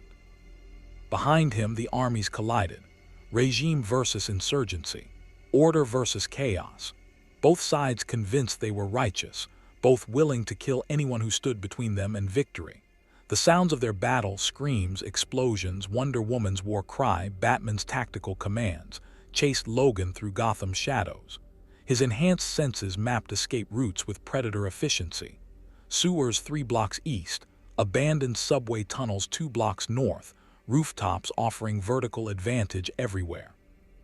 But every route was a trap because Superman could move at supersonic speeds, because Flash could search the entire city in seconds, because regime surveillance covered every inch of territory their peace had conquered. Logan needed somewhere they couldn't follow, somewhere even gods feared to tread. Arkham Asylum. Or what remained of it. Superman had destroyed the original facility 5 years ago, executed every inmate personally, Joker first, then Penguin, Riddler, Scarecrow, Two-Face, all of them. Declared Gotham's madhouse a monument to failed justice and left it as a warning. This is what happens to chaos in Superman's world. The ruins still stood on the outskirts of Gotham, condemned and cursed, avoided by regime patrols who claimed the area was structurally unsound, but whose fear Logan could smell from miles away. Some places held darkness even Superman couldn't burn away. Logan ran through streets that remembered Batman's old war on crime, alleys where criminals used to hide, corners where deals went down, the architecture of a city built on corruption and fear. Gotham had been cleaning itself up before Superman's regime, Bruce Wayne and Batman working together to save the city block by block. Now it was just another conquered territory, its character smothered beneath regime efficiency. The asylum's ruins rose against Gotham's perpetual overcast, broken towers and shattered walls, the sign that once read Arkham Asylum. Elizabeth Arkham Asylum for the criminally insane, now just twisted metal spelling nothing. Logan's nostrils flared as he approached, catching scents that shouldn't exist in a 5-year-old ruin. Fresh blood, fear, sweat, and something else. Occupation. People living in the darkness because anywhere else meant regime surveillance. He crossed the threshold, claws extended, and immediately understood why regime soldiers avoided this place. The asylum's ruins crawled with Gotham's forgot, criminals too small for Superman to notice, civilians who'd refused regime registration, children orphaned by the war between order and chaos. They turned Arkham into a shantytown, a lawless zone where regime authority ended and desperate survival began. Fires burned in oil drums, providing light and warmth. Makeshift shelters occupied former cells, and in the darkness, eyes watched Logan with predator wariness. Well, well, a voice drawled from the shadows, female and carrying amusement wrapped around threat. What do we have here? Big bad mutant with metal claws running from Superman's Boy Scouts. Didn't think anyone was stupid enough to piss off both sides in this mess. She stepped into firelight, and Logan recognized her from Batman's files. Catwoman, except this version wore no costume, just practical combat gear patched together from stolen regime equipment. Her eyes carried the hardness of someone who'd watched the world end and decided survival mattered more than sides. "Name's Logan," he said, claws retracting slowly. "Not looking for trouble, just needing somewhere to think without Superman's surveillance or Batman's recruitment." "Thinking?" Catwoman laughed. "In Arkham, where Gotham's craziest died screaming while Superman burned them alive, where Batman's oldest enemies learned what happens when a hero stops caring about justice and starts caring about winning. Yeah, great place for philosophy." She gestured to the ruins around them. "Welcome to the only free zone left in Gotham. No regime, no insurgency, just people trying to survive while gods play war." Other figures emerged from the darkness, men and women wearing mixed regime and insurgency equipment, scavenged weapons, expressions that had given up on heroism and embraced pragmatic survival. Logan counted maybe 50 people, all watching him with varying degrees of suspicion and curiosity. "You got regime soldiers hunting you and insurgency on your tail," a man said, scarred and missing an eye, rifle trained on Logan's chest. "That makes you either incredibly dangerous or incredibly stupid. Which is it?" "Both," Logan admitted. "Told Superman and Batman they're both monsters, that their war's destroying everything they claim to protect, that someone needs to stop both of them before there's nothing left worth saving." The silence that followed was broken by Catwoman's genuine laughter. "You told Superman, the man who kills anyone who opposes him, that he's a monster to his face, and you're still alive. Either you're unkillable or the luckiest bastard in the multiverse." "Unkillable," Logan confirmed. "Healing factor, adamantium skeleton. Been shot, stabbed, burned, blown up, and I just keep coming back. Makes me hard to threaten, harder to kill, impossible to break." "Healing factor," Catwoman's eyes gleamed with calculation. "That's useful. Superman's been looking for ways to neutralize metahuman healing, wants to make sure future opponents can't regenerate from his justice. If he captures you, he'll dissect you until he understands how your powers work. Then he'll use that knowledge to kill everyone else with regeneration. You just painted a target on your back that won't wash off. Don't care." Logan said flatly. "Spent 200 years Bane used as a weapon.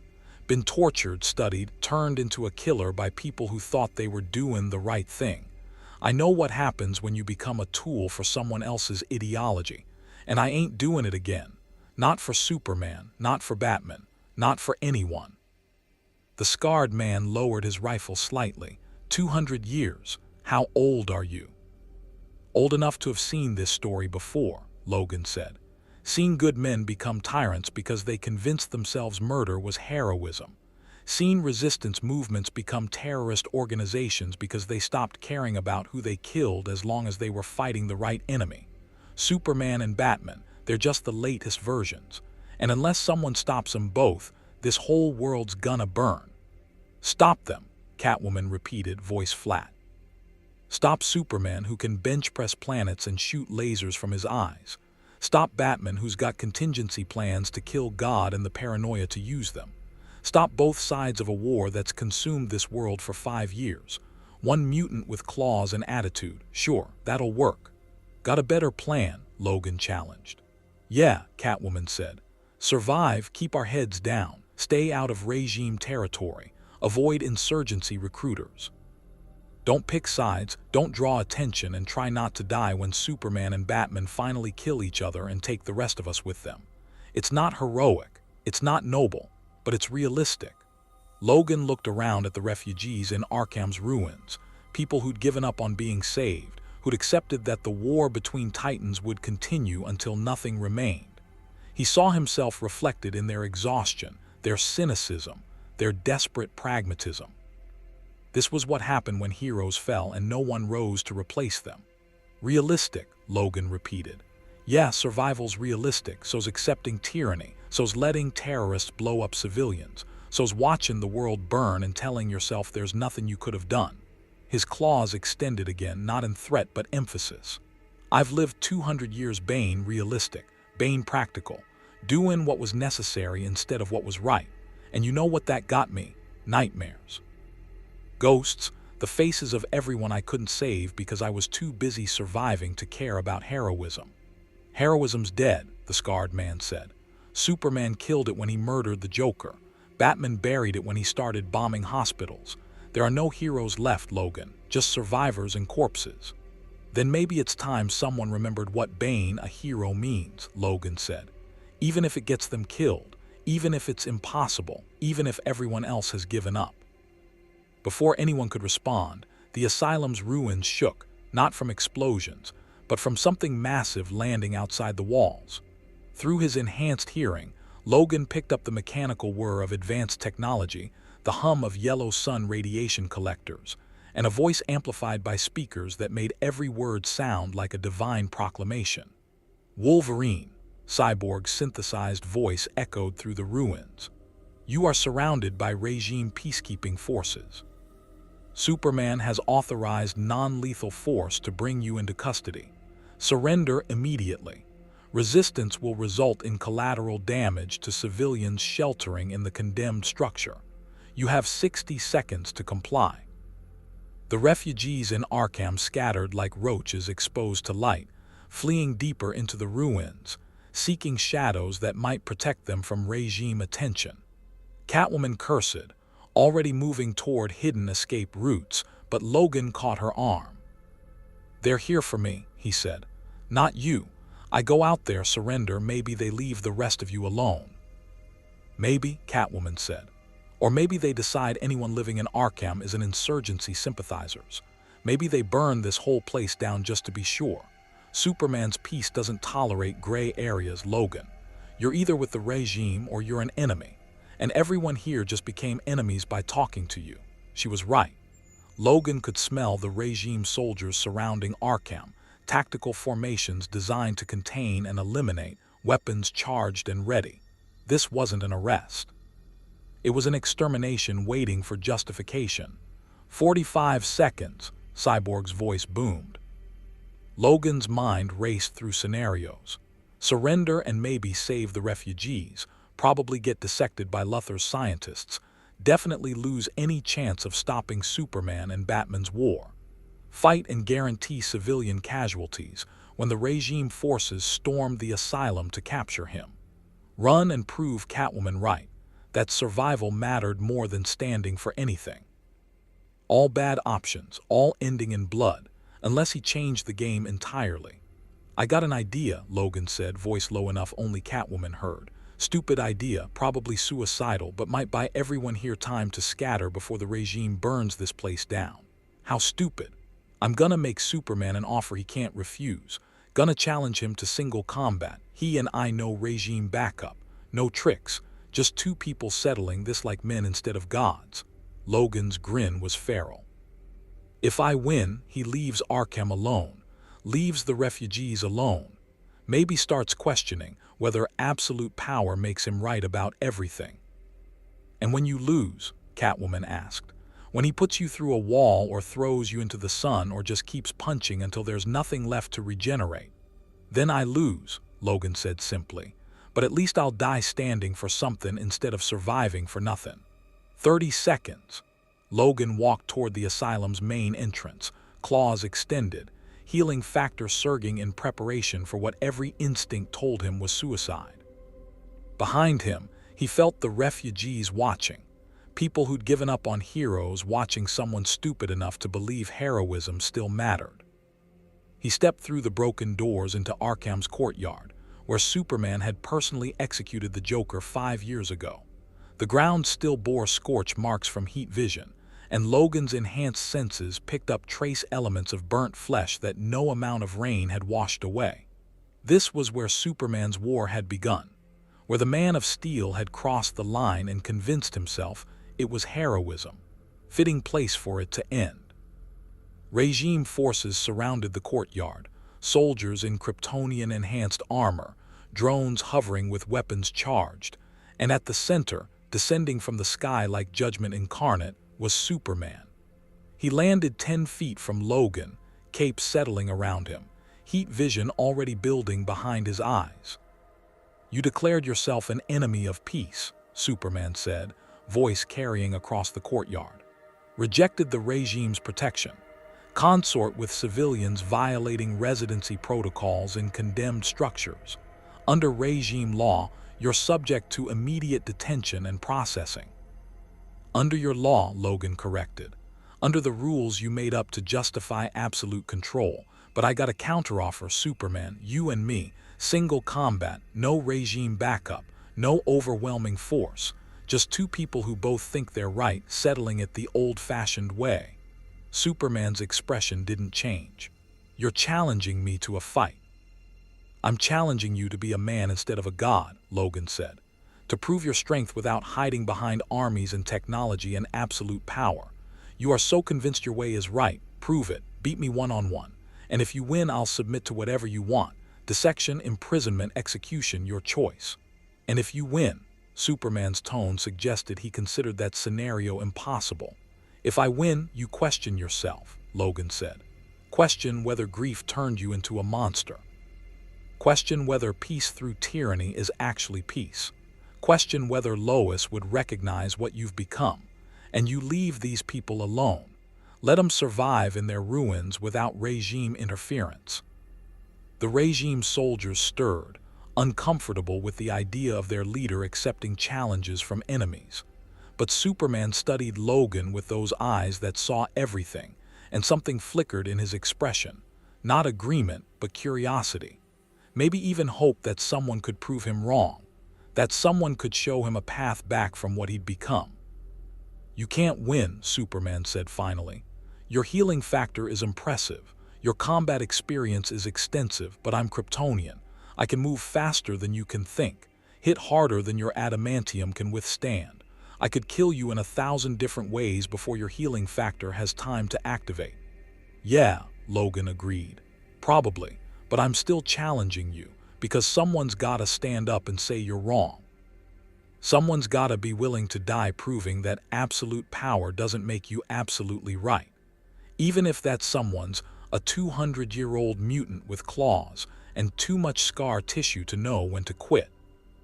Superman's heat vision flickered, then faded.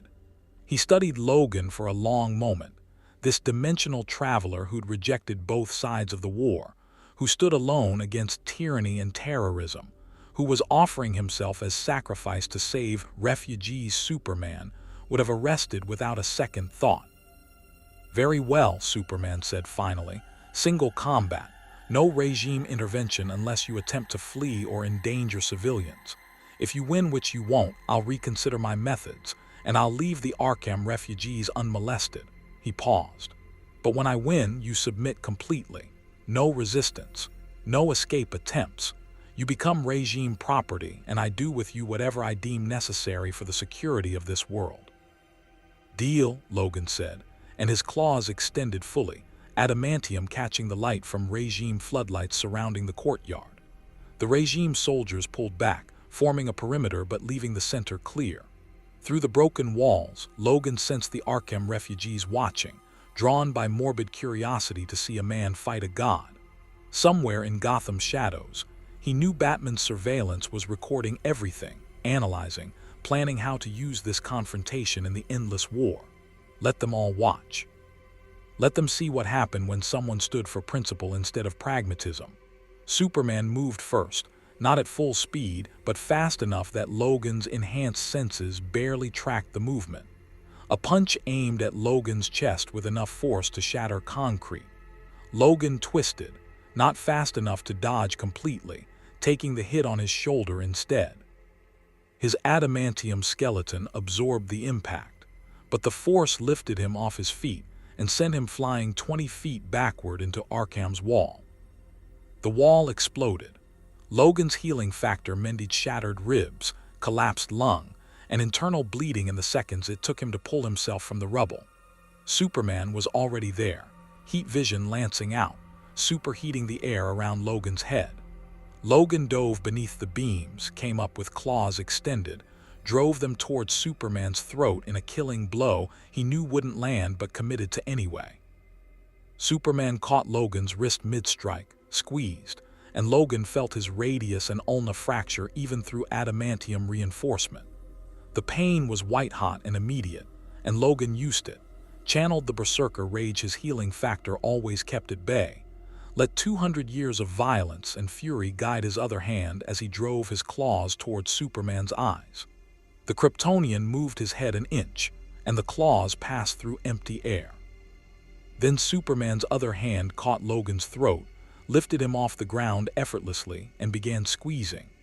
Logan's healing factor fought the crushing pressure, repairing his trachea as fast as Superman's grip collapsed it.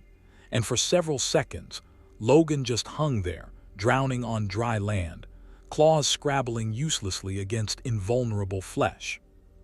"This is pointless," Superman said, voice devoid of emotion. "Your healing factor is impressive, but it just means you'll suffer longer before losing. I don't want to torture you, Wolverine. I want you to understand. To see that resistance against absolute power is futile. That peace requires submission." That, Logan's headbutt caught Superman in the nose. Not hard enough to hurt him. Adamantium-reinforced skull wasn't enough to damage Kryptonian physiology, but surprising enough that Superman's grip loosened for just a moment. Logan dropped, sucked in breath through his regenerating throat, and swept Superman's legs. It was like trying to sweep a building. Superman didn't move, and Logan's momentum just carried him past. But it created distance, bought him seconds, and Logan used them to reassess. He couldn't win this through direct combat. Superman was right. The power differential was too vast, but power wasn't everything. Logan had learned that lesson fighting enemies who should have killed him dozens of times over. Sometimes the point wasn't winning. Sometimes the point lasted long enough to make a point. Superman came at him again, not holding back now, moving at speeds that made his earlier attacks look gentle. A flurry of punches, each one breaking bones, rupturing organs, pulverizing tissue. Logan's healing factor worked overtime, but it wasn't fast enough. Damage accumulated faster than regeneration could repair. He felt his jaw shatter, his ribs cave in, his spine crack. Felt Superman's overwhelming power reducing him to meat and broken adamantium. But Logan didn't quit. Didn't submit. Didn't beg for mercy.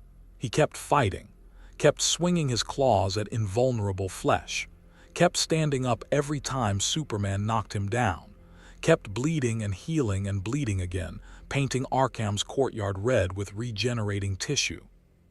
"Stay down." Superman's voice carried frustration now, maybe even concern. "You can't win.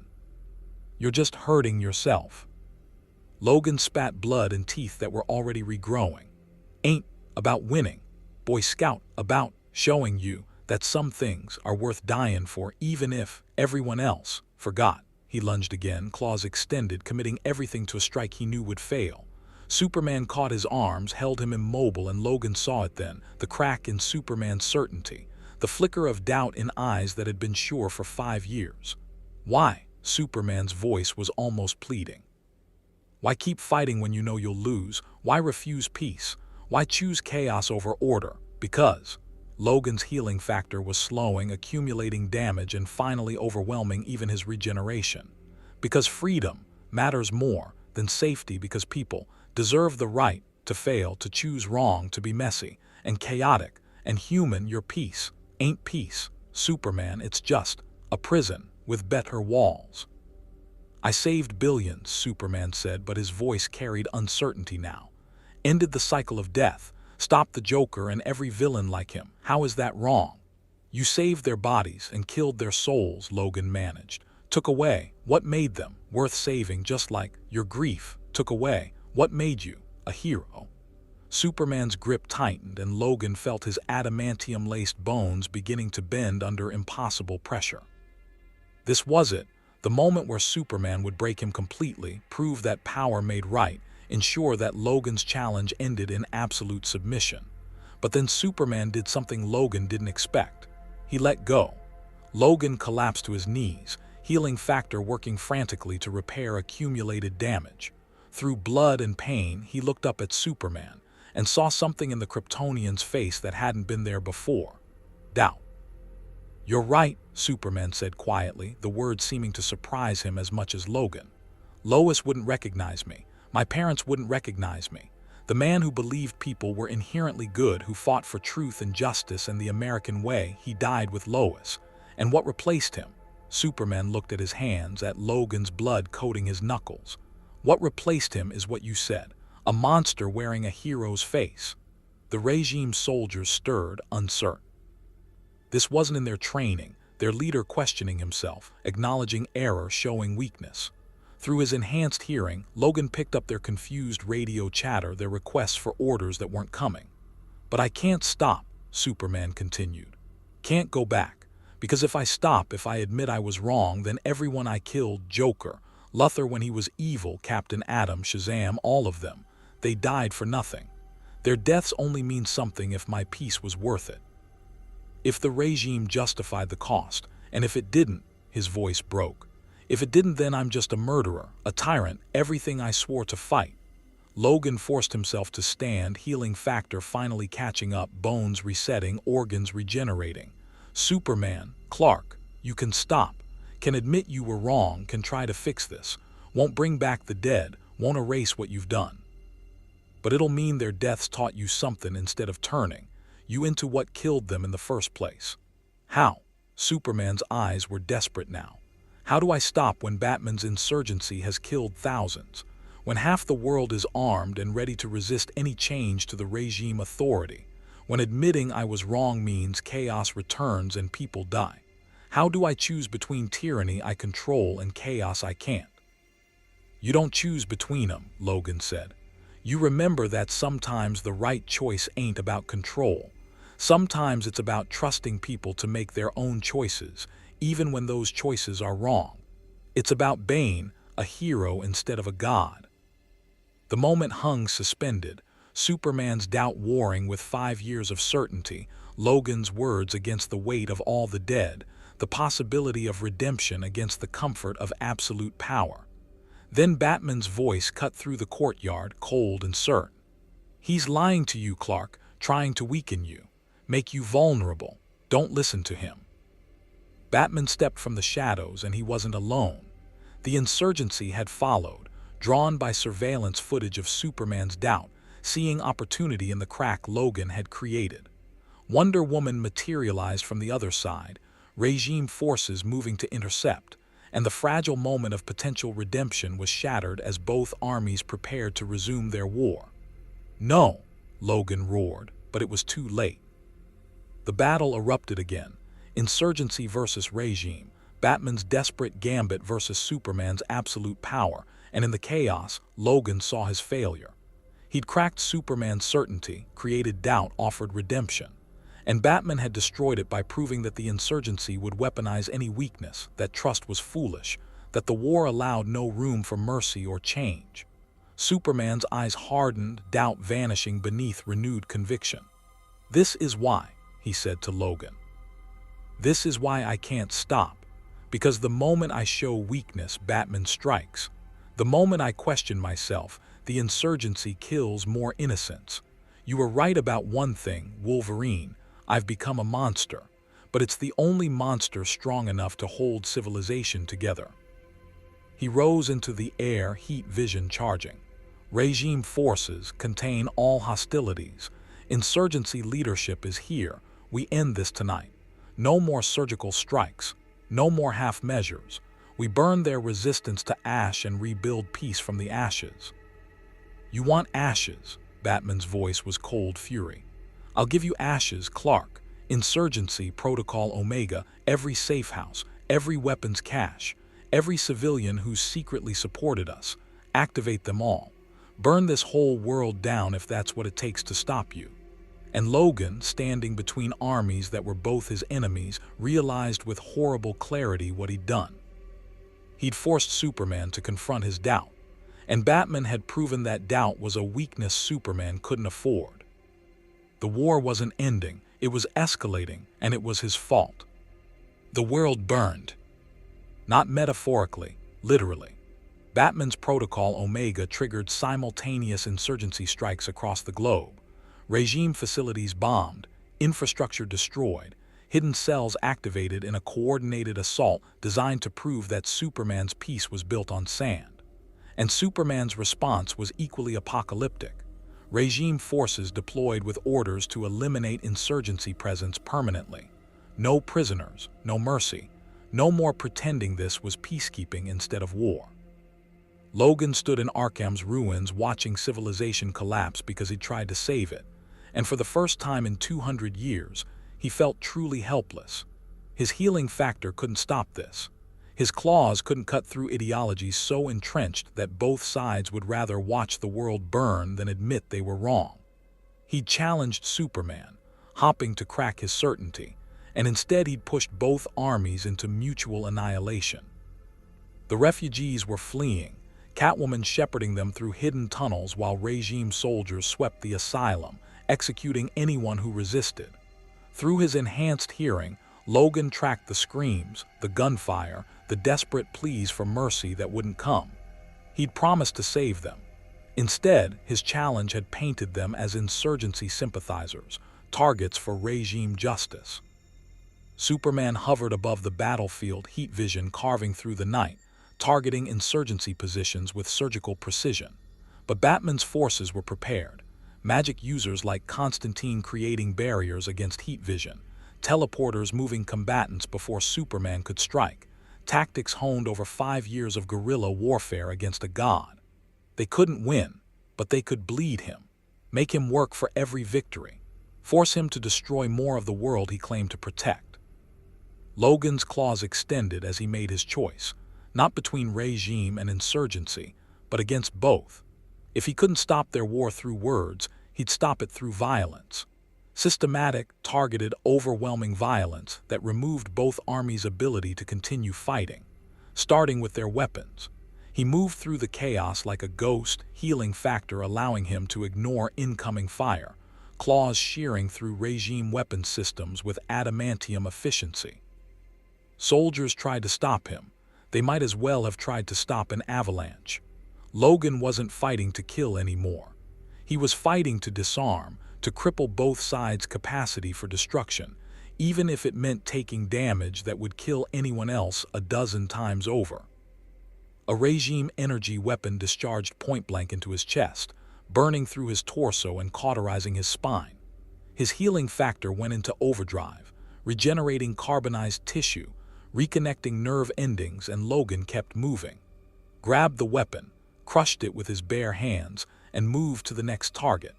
An insurgency fighter fired a shotgun loaded with explosive rounds, shredding Logan's left arm to meat and bone fragments. The limb regenerated in seconds, and Logan disarmed the man without killing him, just snapped the weapon, knocked him unconscious, and moved on. What the hell is he doing? Wonder Woman's voice cut through battlefield chaos, and Logan looked up to see her descending, sword drawn, divine rage in her eyes. He's attacking both sides. He's trying to end the war, Batman's voice came through the comm systems, analytical even in crisis. By removing our ability to fight it. Logical, futile, but logical. Wonder Woman's sword came at Logan with the force of divine wrath behind it, blessed steel that had killed gods, wielded by a warrior who'd fought for millennia. Logan blocked with his claws, adamantium meeting enchanted metal, and the impact shockwave shattered windows in buildings 100 yards away. She was stronger, faster, better trained. But Logan had one advantage. He couldn't permanently die, and she had to protect herself. He fought recklessly, accepting wounds that would cripple anyone else, trading injuries for opportunities to disarm. Wonder Woman's sword carved through his shoulder, severing his arm. Logan grabbed the blade with his remaining hand, held it long enough to headbutt her with his adamantium-reinforced skull, and in that moment of stunned surprise, drove his claws through her armor's weak points, not killing strikes, aimed for joints and muscle, disabling without murdering. She screamed, not in pain but in fury, and her strength threw Logan through 3 buildings. His healing factor worked frantically, regenerating his severed arm as he pulled himself from rubble and charged back into the fight. This was insanity. This was suicide. This was 200 years of accumulated combat experience and berserker rage channeled into a singular purpose: to end the war by making it impossible to continue, even if it meant fighting everyone, even if it meant his healing factor failing under accumulated damage, even if it meant dying in the ruins of a world he tried to save. Cyborg's weapon systems came online, targeting Logan with enough firepower to vaporize a city block. Logan didn't dodge, just ran straight at him, taking hits that burned through his torso, vaporized his legs, and reduced him to a regenerating mass of meat wrapped around an adamantium skeleton. But he reached Cyborg, drove his claws through the technological components that made him more machine than man, and shorted out weapon systems with his own regenerating blood. "You're going to get yourself killed." Cyborg's voice was distorted, systems failing. "This is madness." "Yeah," Logan agreed, his healing factor reconstructing his face around vocal cords that had been lasered to ash. "But it's my madness, not Superman's, not Batman's, mine." The Flash appeared, moving at speeds that made him effectively invisible, landing dozens of strikes per second, breaking Logan's bones faster than they could heal, turning him into a punching bag for super speed. But Logan had fought speedsters before, Quicksilver in his universe, others, and knew the trick. You didn't try to match their speed, you made them come to you. He took the beating, let Flash assume victory, and the moment the speedster paused to check if Logan was still conscious, Logan's claws erupted through the ground where his enhanced senses had tracked Flash's position. Not a killing blow. Logan had learned precision over 2 centuries, but enough to shear through the material around Flash's legs, to tangle him, to slow him from super speed to merely fast. And then Logan's other hand caught Flash's throat, not squeezing, just holding, and Logan's voice was gravel and exhaustion. "You're better than this, kid. Better than fighting for a tyrant 'cause he's got power. Tell me something. If Superman's so right, why's he need an army to enforce his peace? Why can't he inspire it?" Flash vibrated, phasing through Logan's grip, but hesitated before running. "Because people are stupid. Because they choose chaos over safety. Because without enforcement, villains win and everyone dies. Superman's way it works. Crime is down, deaths are down, the numbers prove. Numbers don't prove righteousness," Logan interrupted.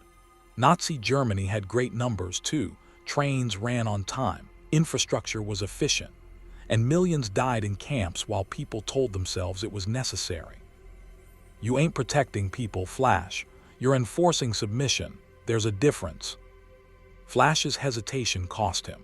Batman's forces were moving on his position, and he had to flee or fight, and the moment of doubt Logan had created flickered out as tactical necessity overrode philosophical questioning. The speedster vanished, and Logan was alone again, surrounded by armies that wanted him dead or captured or broken. Superman descended like judgment incarnate, and Logan knew, absolutely knew, this was the end. He damaged the regime's forces, destroyed weapons, disabled heroes, but Superman was the regime. As long as he stood, as long as he believed, the tyranny would continue. "Enough," Superman said, and his voice carried across the battlefield with such authority that both armies paused. "Wolverine, you've proven your point. You can fight both sides. You can survive damage that would kill gods. You're unkillable, unstoppable, and absolutely committed to your principles. But you haven't changed anything. The war continues. The regime and insurgency will keep fighting until one side wins or the world ends. Your resistance is meaningless." Logan stood, healing factor mending the catastrophic damage he'd sustained, organs regenerating, bones resetting, flesh knitting back together over his adamantium skeleton. He faced Superman, covered in his own regenerating blood, and spoke with absolute conviction. "You're wrong. I changed you. Saw it in your eyes when you doubted yourself, when you questioned whether Lois would recognize the monster you've become. That change, that crack in your certainty, that matters, even if Batman tried to exploit it, even if you buried it under renewed conviction. It's there now, permanent, and eventually it'll grow until you can't ignore it anymore. Or it'll get me killed," Superman said quietly. "Doubt is weakness, Wolverine. Batman proved that. The moment I questioned myself, he struck. Tried to use my doubt as a weapon. That's why I can't stop, can't change, can't trust that redemption is possible. Because my enemies will weaponize any mercy I show." "Then I'll give you a reason to trust," Logan said. "A reason that doesn't involve faith or hope or any of the pretty words that don't mean nothing when you've killed as many people as you have. I'll give you proof." He turned to face Batman's position, to the shadows where the Dark Knight coordinated insurgency strikes and Logan's voice carried across the battlefield. "Batman, Bruce Wayne, you want to prove you're better than Superman. Prove that resistance matters more than tyranny. Then do something Superman can't. Show mercy. Call off your Protocol Omega. Stop the strikes. End the killing even though it means giving up tactical advantage. Prove that freedom doesn't require matching Superman's body count." The silence that followed was suffocating. Then Batman's voice, cold and certain. "No, the insurgency stops when Superman's regime falls, not before. Every civilian casualty, every destroyed building, every life lost, that's on him. On his choice to be a tyrant. I'm just fighting the war he started."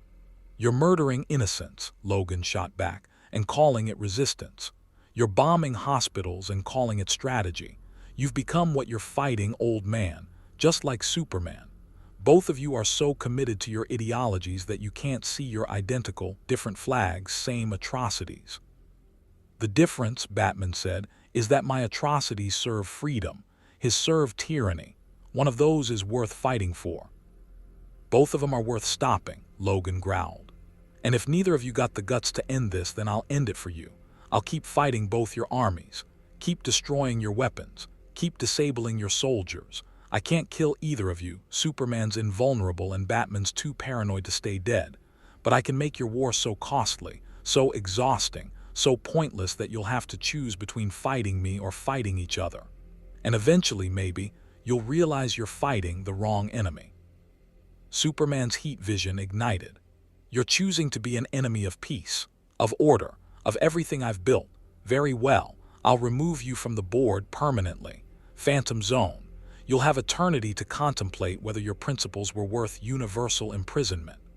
The Phantom Zone projector appeared in Superman's hand, Kryptonian technology that could imprison anyone in dimensional limbo, removing them from reality itself.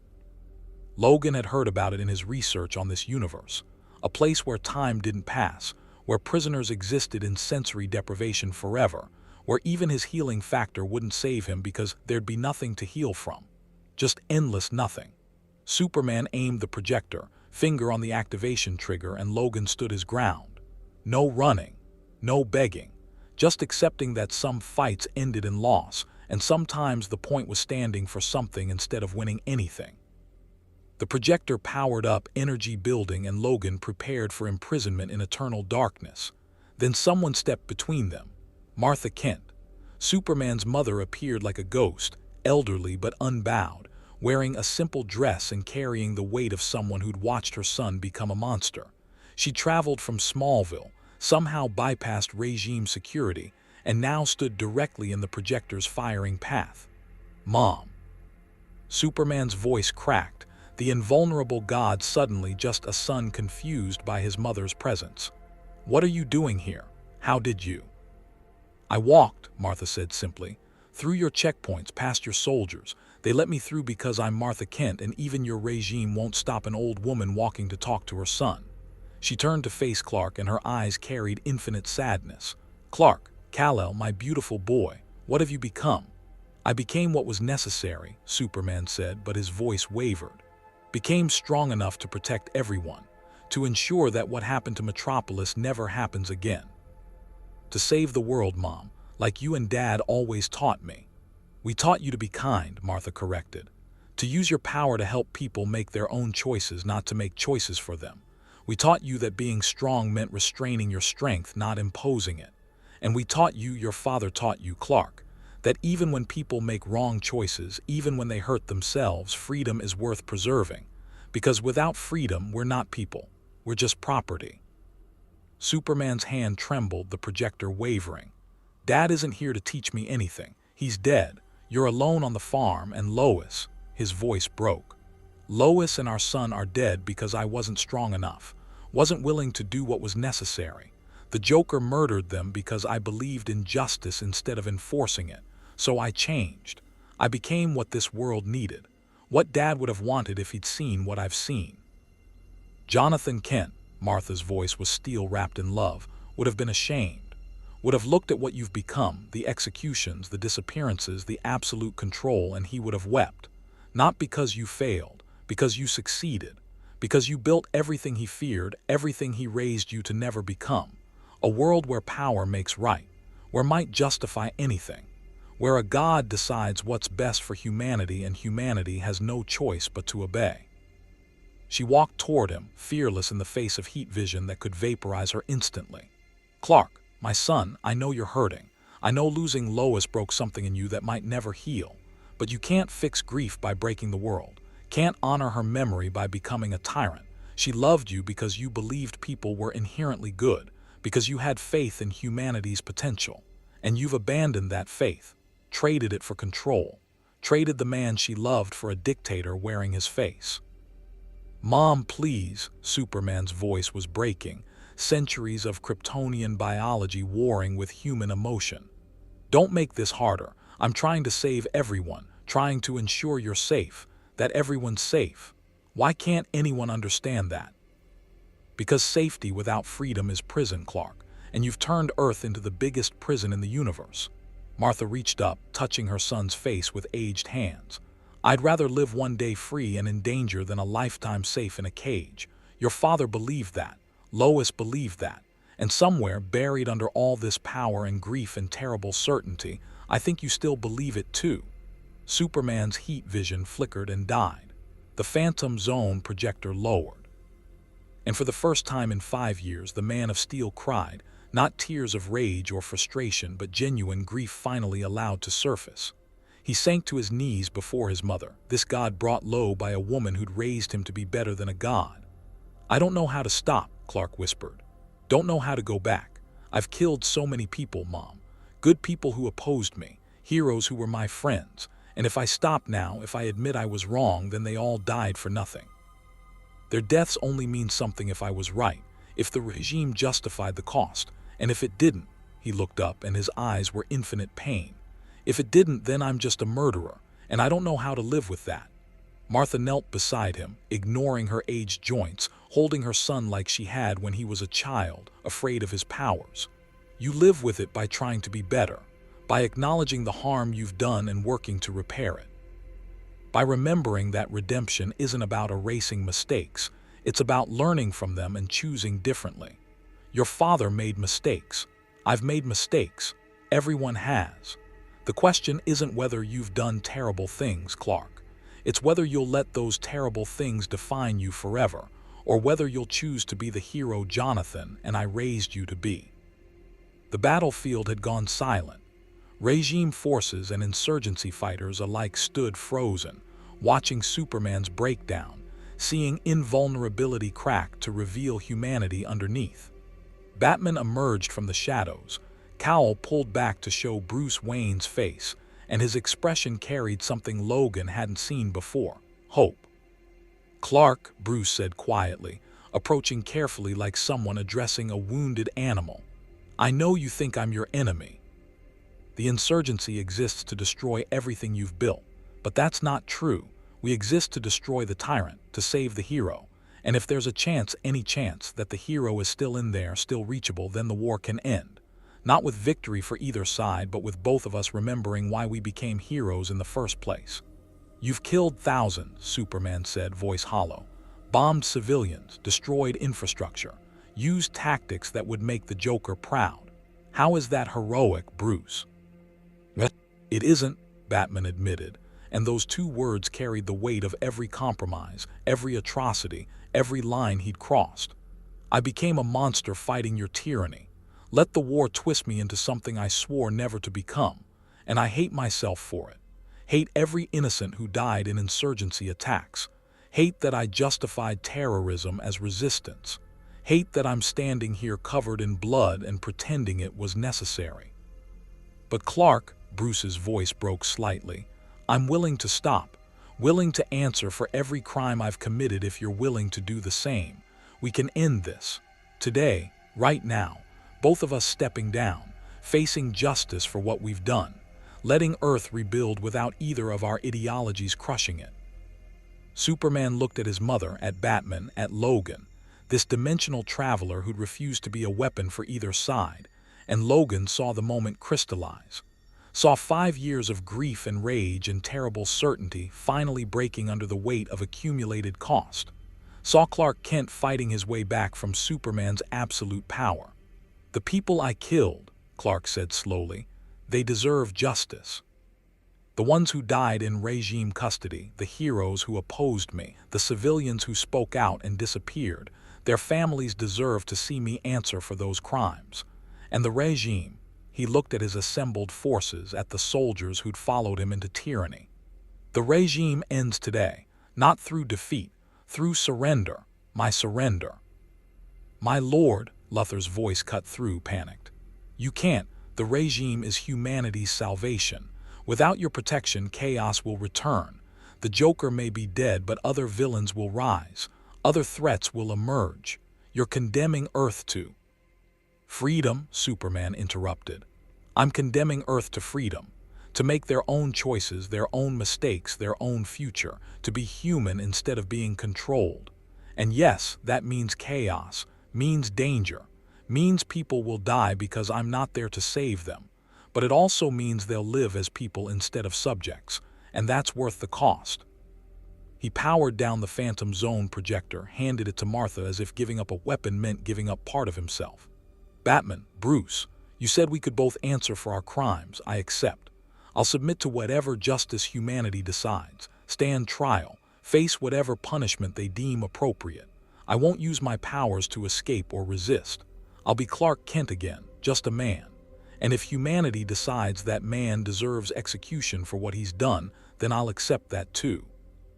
Batman stared at him, and Logan saw Bruce Wayne's tactical mind racing through scenarios, analyzing whether this was genuine or manipulation, whether Superman's surrender was redemption or a trap. But Martha's presence, Clark's tears, the absolute brokenness in the Man of Steel's voice, those weren't things that could be faked. "The insurgency stands down," Batman said finally. "Protocol Omega canceled. All strikes cease immediately. We'll disarm, face trial alongside Clark for our war crimes, and let humanity decide what justice looks like without gods and dark knights forcing the verdict. But Bruce," he looked at regime forces surrounding them, "some of your soldiers won't accept this. Some have invested too much in the regime's ideology to let it end without a fight. How do we prevent civil war between regime loyalists and everyone else?" "We don't," Wonder Woman said, stepping forward, her armor still bearing damage from Logan's claws. "We trust that humanity can figure it out. Trust that without Superman's absolute power enforcing order, people will choose their own path. Trust that freedom is messy and chaotic and still preferable to tyranny. Clark's right. We've forgotten what it means to be heroes. Forgotten that protecting people means trusting them to protect themselves. I've spent 5 years enforcing the regime, convinced I was serving justice." She removed her sword, dropped it. "I was wrong. We all were. And if Diana of the Themyscira must face justice for enabling tyranny, then I'll face it gladly if it means remembering what honor actually requires." One by one, regime heroes stood down.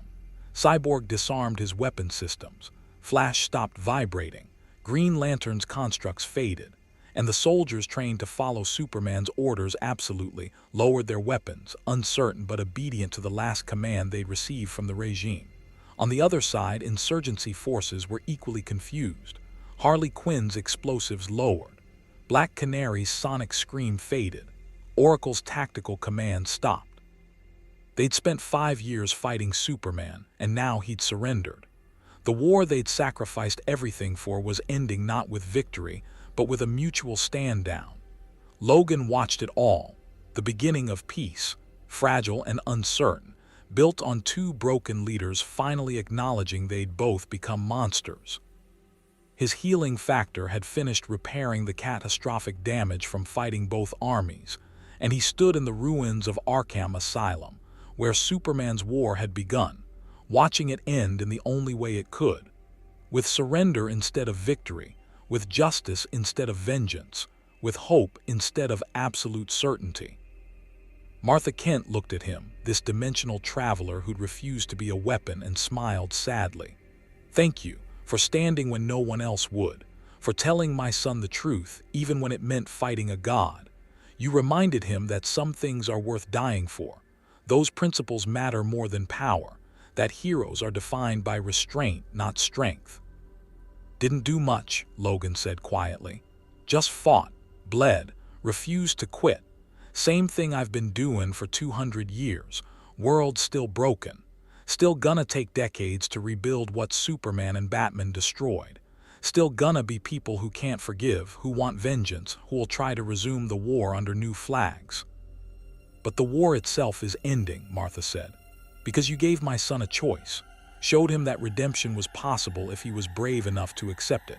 That's more than power could have accomplished, more than violence could have achieved. That's what heroism actually looks like. Logan's claws retracted for the last time.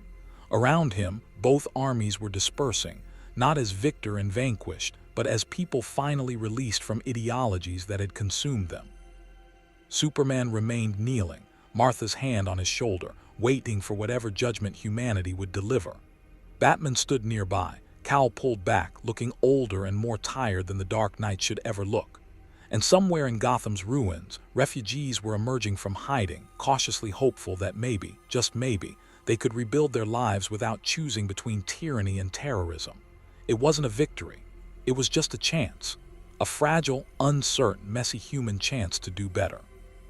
Logan had seen enough wars to know that chance was all anyone ever got. The dimensional rift that had brought him to this universe chose that moment to reopen, reality bleeding again, except this time pulling instead of pushing. Logan felt the tug in his bones, his cellular structure recognizing home and yearning toward it. The injustice universe had no more need for him. He'd done what he came to do, even if he hadn't known what that was when he'd arrived. You're leaving, Superman observed, standing now, Martha supporting him. Going back to your universe. Looks that way, Logan agreed. Rift's calling me home. Probably for the best. Your world doesn't need another outsider telling it how to rebuild. Needs to figure that out itself. Make its own mistakes. Choose its own future. Will you tell your universe about us? Batman asked. About what happened here. About Superman's tyranny and the insurgency's terrorism. About how heroes can fall if grief and rage consume them. Logan considered. Yeah, I'll tell them. Not as a warning, they got their own problems, their own ways of failing, but as a reminder that power without restraint becomes tyranny. That resistance without ethics becomes terrorism. That sometimes the hardest thing a hero does ain't fighting the bad guys, it's knowing when to stop fighting and start trusting. Your story ain't about villains, Bruce. It's about what happens when heroes forget why they became heroes in the first place. The rift pulled harder, and Logan let it take him. His last image of the Injustice universe was Superman and Batman standing side by side. Enemies become allies through mutual recognition of their failures, preparing to face justice together instead of forcing justice on everyone else. Then the multiverse twisted, and Logan was falling through dimensional barriers, through the spaces between realities where probability and causality had no meaning, until he hit solid ground in a world that smelled right. His world.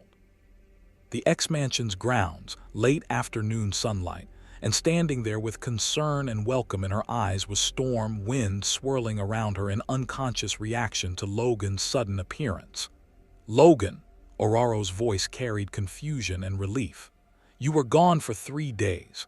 We felt the dimensional breach, tried to track you, but you'd vanished completely. Where? Went somewhere dark, Logan interrupted, claws retracting as he realized he'd extended them instinctively upon arrival. Somewhere a good man became a tyrant 'cause grief broke him. Somewhere resistance became terrorism 'cause war consumed everyone who fought it.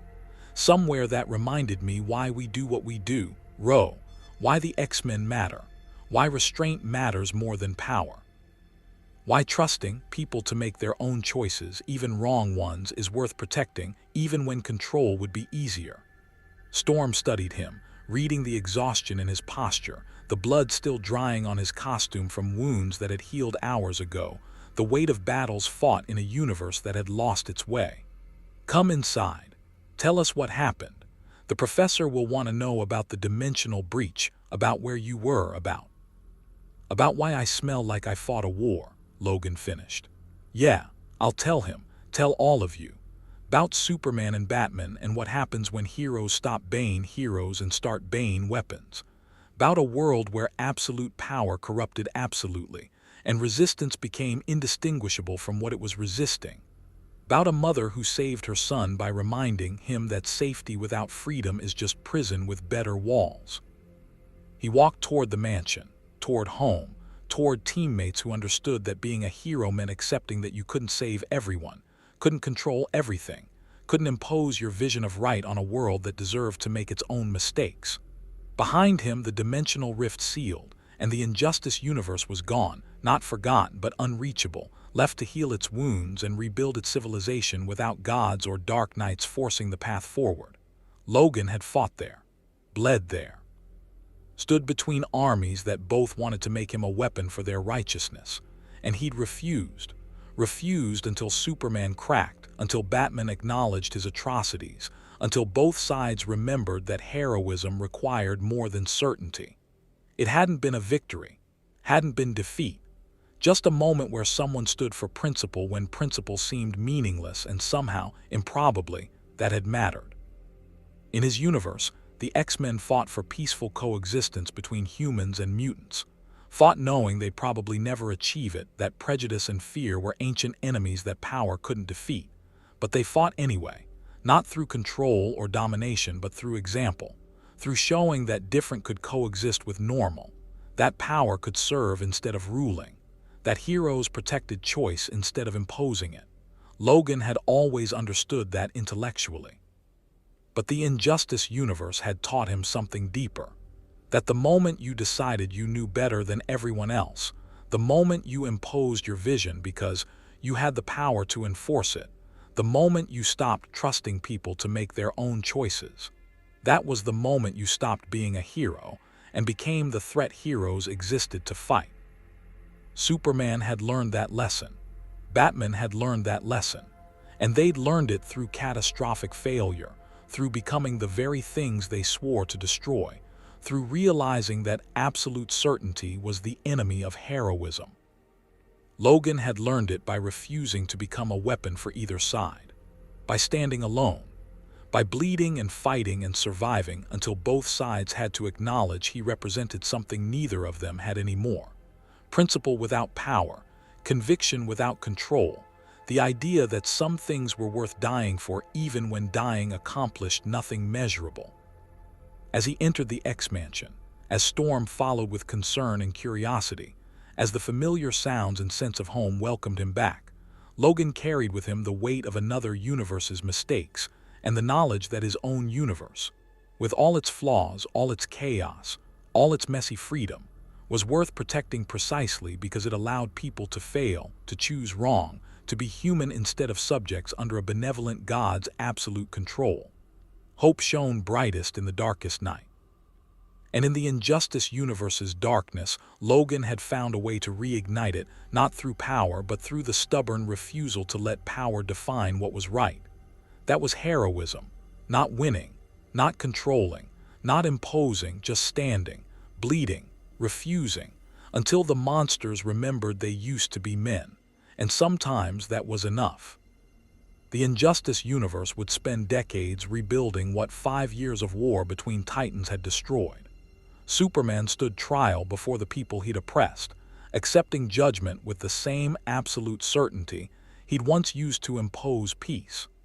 Batman answered for insurgency atrocities, refusing to hide behind justifications about fighting tyranny. Both faced consequences for their choices, both worked to repair damage they'd caused, and both struggled daily with the knowledge that their grief and rage had nearly destroyed a world. But they were trying. That was the difference Logan had created, not victory, not redemption, but the space for both sides to acknowledge failure and try to build something better from the ruins. Martha Kent oversaw much of the reconstruction, reminding humanity that Superman had been Clark Kent first, that the hero could exist again if people were willing to trust second chances.